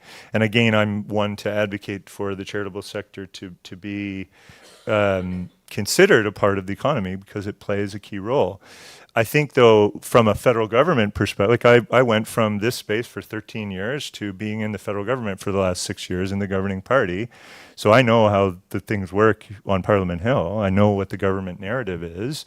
And right now, I don't think the charitable sector is breaking through in terms of how it it can aid in economic and community resilience. It can aid in workforce development and reskilling, and there are many contributions that the nonprofit and charitable sector make. But I think, is it being tied to, and I think you're kind of pointing to that with your question, is it really being tied to, and are we able to see how we can leverage what the charitable sector has to offer to achieve the goals that we need to achieve in order to show Canadians that we're responding? Let me also say something, because I was thinking about this on the way over here. I knocked doors last weekend, 15 volunteers. We do this all the time. 750 doors, okay? Not one person mentioned a nonprofit organization to me. Not one person. All they mentioned was, wow, the economy kind of sucks right now. Is that, like, what they care about, what people, average doors, like think of your Tim Hortons lineup, what are people talking about? They're talking about they want a strong economy, they want jobs for the future, and they want affordable housing. Those are the three things I heard from my constituents. That's what politicians are tethered to public opinion at all times. So the charitable sector, in my view, and I'm being a bit in a challenging way, I'm saying, because I'm with you, but in order for me to help make a case for what you have to offer, we have to provide, as a sector and as a coalition, a solution that fits into that frame. The federal government is not going to change its frame for the charitable sector. I can tell you that. Like, it's not going to all of a sudden think about the world differently, because we're tethered again to what Canadians, the average Canadian, cares about. Now, I think within that frame, the charitable sector does have quite a lot to offer, but we have to figure out how do we sell that to the federal government. As I've always believed that we're solutions providers, right? And we can really demonstrate the ability to impact on what Canadians care about. And I think the charitable sector does have a lot to offer there. And would mandate letter, for example, be a good place to start for certainly charities under like Prime Minister Carney, we have one mandate letter for across all the ministries with 7 priorities, which I think is kind of an improvement from the past, where there's more of a clear distillation of what the key priorities across government are. So yeah, I think looking at those and trying to tie your combined sort of systemic solutions and the great programming and services to a strategy that attaches to one of those, or more than one of those priorities, is probably a good route. Yeah.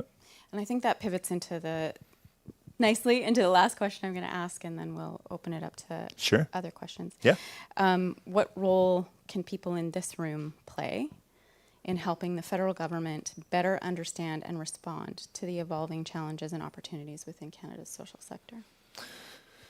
So resilient communities, resilient economy, I think that's really what we're up to. Our message right now is we're talking about moving from reliance, and we're really talking about reliance on the United States as a trading partner, but we're saying we're moving from reliance to resilience. And that's part of our core messaging. So, and I think, again, there's multiple ways to pursue and kind of get on the agenda, but I guess my key message is to try and understand the political frame. I also think, there's a tendency in the charitable sector that I've often felt a little bit resistant to, I'll say, or maybe skeptical of seeing the charitable sector as just a part of the social safety net. And one of the questions was actually worded that way originally, and I was like, I don't like that. And I want to tell you why, because it's important to me. Is the charitable sector only there for people when they fall? I actually don't think that that's a really proactive way of thinking about the value that you offer. Because I think you, as a charitable sector, you offer a lot more than that. The other thing, when you see it that way, you kind of fall into a trap, which I think I've noticed doesn't really work at the federal policy level, because I've tried it lots of times, is that you tend to make a moral argument, right? You tend to make, and I always say to people, moral arguments don't work. Why? Because everyone has one. I studied philosophy at Carleton, by the way, so I have a master's degree in moral arguments. Arguing. It's a Yeah. master's degree in arguing. In arguing, but making very, very moral claims. So it's kind of ironic that I'm sitting here 20-something years later after studying philosophy at Carleton saying moral arguments don't work in politics. But they really don't, because everybody has one. That's the problem, right? So how do you make a choice? The economic arguments tend to work a lot more. So if you have a moral argument coupled with an economic argument, you might have a better chance of success. But maybe I'll just wrap up before you jump in. But I just want to say that when you have a moral argument, the moral argument is usually something like the charitable sector doesn't have enough funding. We really need more. The demand in our communities is going up for services. Therefore, the government ought to. We're doing the work of government anyway. Like, how many of you think you're doing the work of government? Essentially, you're like a quasi public sector organization, and you're doing the work of government in community. So I don't see it that way. I don't think that argument really works. I haven't seen it work very well. There are moments when it's worked, like in the pandemic, where the government goes, we really need to get money out the door to help with food insecurity because people are starving. But that's really way too late. Like, that's too late. If we're just like that, again, it's part of that social safety net frame of reference. It's like, well, we'll wait till everybody falls, and then we'll make this moral argument, and then the government will wait to react. It's highly reactive. If you're proactive, I think you're thinking about how does the, charitable sector play a role in building a resilient economy for Canada's future. And I think you can be part of the innovation agenda. You're part of the community health and economic resilience agenda. There's a number of different agendas that you're, I think, well positioned to provide solutions that get better impact, like housing. And how about the role of data in those arguments? I kind of skipped over that one. Yeah, data is really key. I mean, I've noticed in my work when I was running the consulting firm that you mentioned, which was doing work with the charitable sector, that a lot of the work we did at a systems change level, we needed data. We needed a foundation of data to demonstrate the needs and to really build the case. It served as a foundation to start to make proposals that would be better received at all levels of government. So I think data is key. I know you've put in some pre-budget submissions as well, and I will say I'm highly supportive of those in terms of gathering data. I'm not making a commitment if there's cameras that you'll get that necessarily. I'm not holding the pen of the final decision. That's the Minister of Finance and Prime Minister, but I will say that I'm highly supportive of having better ongoing data collection, whether it's Statistics Canada or other of the sector. Excellent. Thank you. You're welcome. Yeah. Nice to know there's an ally on the data front. I'm definitely an ally, not just on data, but for the entire charitable sector. So, excellent. Yeah. Thank you. Any questions? I'm sure there will be. Yeah.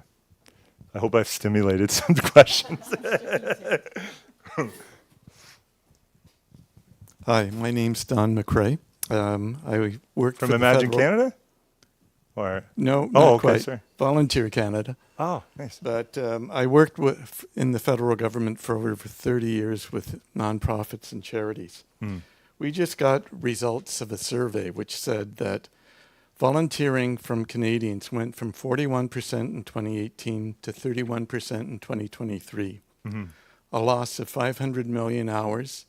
A lot of those hours coming from seniors because of the effects of the pandemic and not going back. We also lost 3 million donors to charities during that time. If you want a resilient Canada, you need to have supports in there, people in there to help the people who are going to lose their jobs or be displaced. What with the all the things that we're hearing about the federal budget and restraint, what's going to happen to people if we don't have those people volunteering? It's a good question. I don't think I know the answer to that, but I can say that it concerns me as well to hear that less people are volunteering. But I know that, so I understand that. But what's the solution? Like, so you're asking me the question like I'm going to have the answer. I don't have the answer for that. I mean, I think, what are your suggestions on how we address that issue? That's what I'm interested in, because I actually don't have time to do the analysis. I have about thousands actually so we have 83,000 survey responses, 940 briefing submissions at the finance committee and every group has an argument like you're making that says we need to address this issue and that Canadians care about it. And they're all probably right, because there's a lot of issues in our country. So I don't necessarily disagree with you at all. And I remember you from my past life, actually. I think years ago, were you not involved in Imagine Canada at one point, Don? Yeah, I thought so. So was it the ethics program or something? No.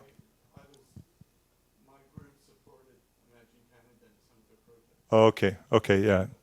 Anyway, I appreciate the question. I can't say that I have the answer, but I do agree with you that if we don't have volunteerism and we don't have the donation base, that there are impacts on how the charitable sector will be able to respond to the increased demands. And so it doesn't, fall on deaf ears that's an issue. Now, whether we have the solution for it, like I would come to you as a sector for the solution. What's the solution? I think that's a common thing we submitted a brief. So you've already sent it? Volunteer Canada, yeah. Okay, great. Yeah, I'll check it out then. Thanks. Any other questions? Why don't we? Oh, I was going to save you walking.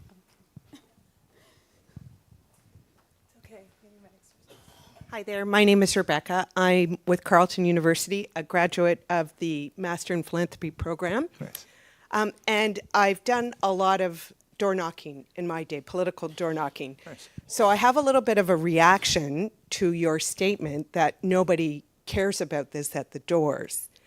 Because in my experience going to the doors, people are responding to what's in the news.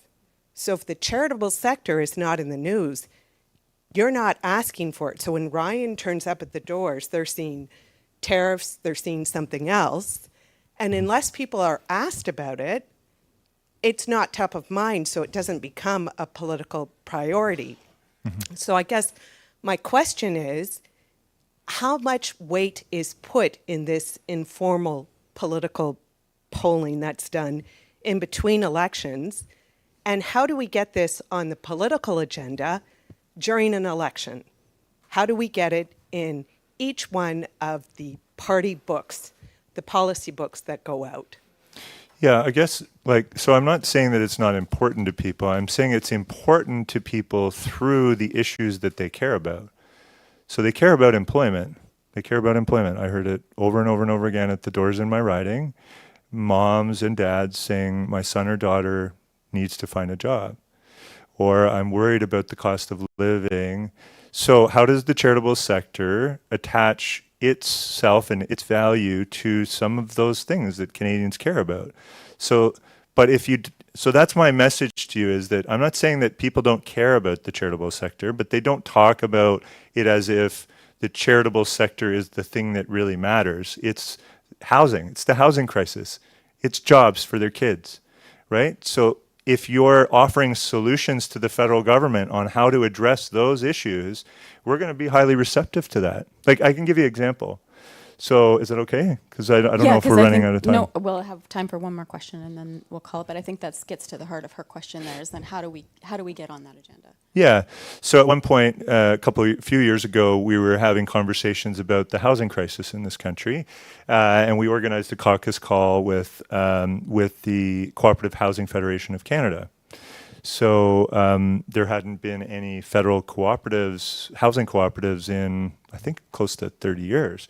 And Tim Ross, who I know from my past life, again, was the guy pitching us on a fairly small proposal. Fairly small, like it was probably $100 million, which is small at the federal level.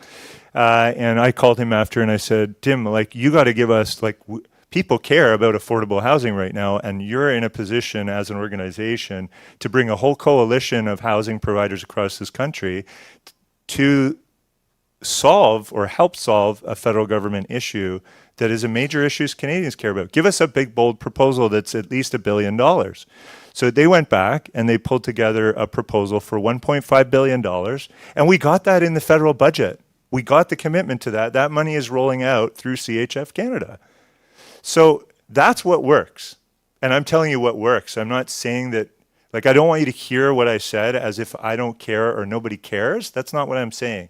I'm saying that you have to do a better job of pitching into the frame of what the federal government is dealing with, which is always tethered to the average Canadian. And the Doors or the Tim Hortons lineup or whatever sort of corollary that you can think of in your mind is sort of the test case for that. It's not just about polling, but it is about like what people care about, generally speaking. And there's probably 3 or 4 things that we can all agree are top on people's minds right now.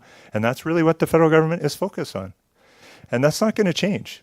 That's how politics works. You're not going to change that. I could tell you, I've tried, and it's like banging your head against the wall. You can only do it so much, and then you're just like, that hurts. I don't think I'm going to do that anymore. So I think you just have to probably accept that and then figure out, well, how do you pitch within that frame? And the frame changes. It doesn't stay the same. So you got to understand what the frame is. And that's to get on the agenda. Of course, Yeah. other forms of advocacy that don't fit with are perfectly legitimate. Those are fine. But if you're going to get on the agenda, you've got to fit into the frame. If you want to get on the agenda, you got to fit in the frame. Okay. Absolutely. Okay. I think we had time for one last question, and then we'll. Okay. I think there was somebody over here had a hand up. Yeah. Did I scare you? Sorry. Oh. Go ahead.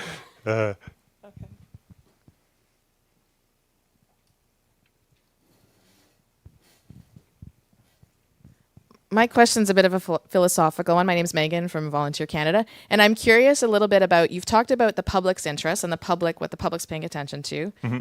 And I'm curious about how government and the charitable sector can build a vision that is aligned with a broader public good. Because I think what I worry most about is we're all pulling back in a whole bunch of different ways collectively. Yeah. And so lack of capacity in the sector prevents us from being able to align around an agenda that is going to move forward with government. So how might we better build a vision for the public good that is aligned with a more inclusive vision for the future? Well, that's a great question. I mean, I'm really glad you asked that, because again, that's a proactive question. I get that there's capacity issues, like in order for the charitable nonprofit sector to dedicate the time, energy, and resources to developing that is a significant ask without some support.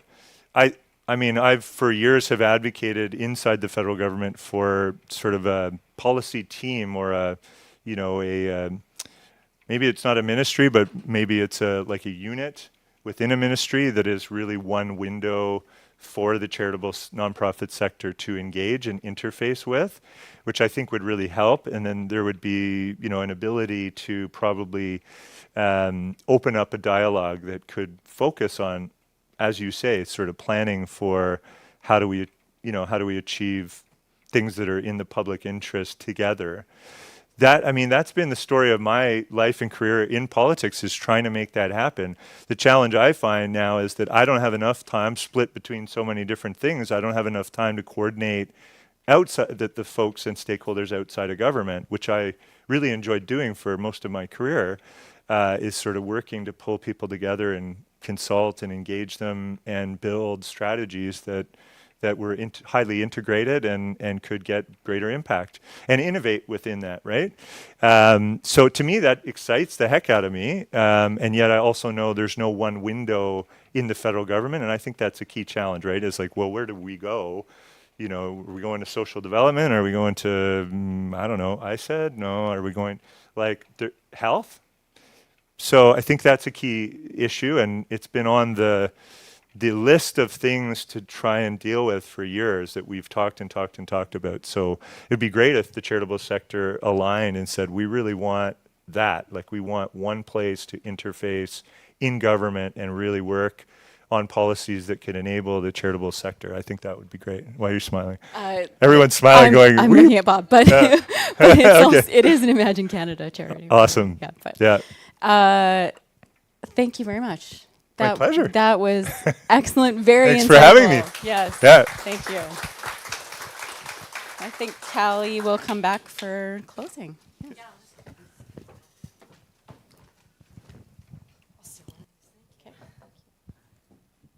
Okay, so thank you, Alexa, Ryan, and Lane, for those very insightful conversations. As we wrap up the 2025 Data Summit, I'd like to take a moment to reflect a little bit on what we've shared this morning and this afternoon. Through our data walk this morning, we had the chance to explore new insights from across the sector, grounded in the voices of organizations on the front lines. And this afternoon, we heard from leading thinkers, policy voices, and practitioners about what the trilemma of rising demand, financial insecurity, and workforce precarity means in practice, as well as where we might go from here. A few threads stood out to me this afternoon. I mean, notably through our conversations, the power and importance of advocacy and the need for this sector to come together in doing that. With that, the power and evidence of data to illuminate the realities that are facing charities and nonprofits, as well as the urgency of ensuring that the charitable sector has the stability and support that it needs to keep meeting the needs of communities across Canada sooner than later.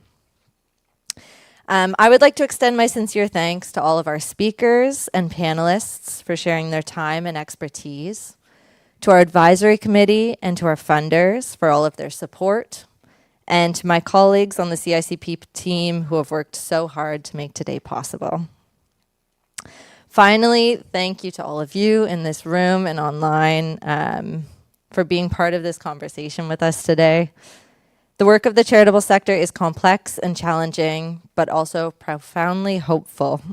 We hope you leave today with new insights, new connections, and perhaps even some new energy and insights for your work ahead. This is not the end of the conversation. It's just one milestone. The Charity Insights Canada project will continue to share weekly survey findings, reports, and tools, and we look forward to building on today's momentum together with you all. So safe travels, and we're looking forward to hopefully seeing you all here again next year. Thank you.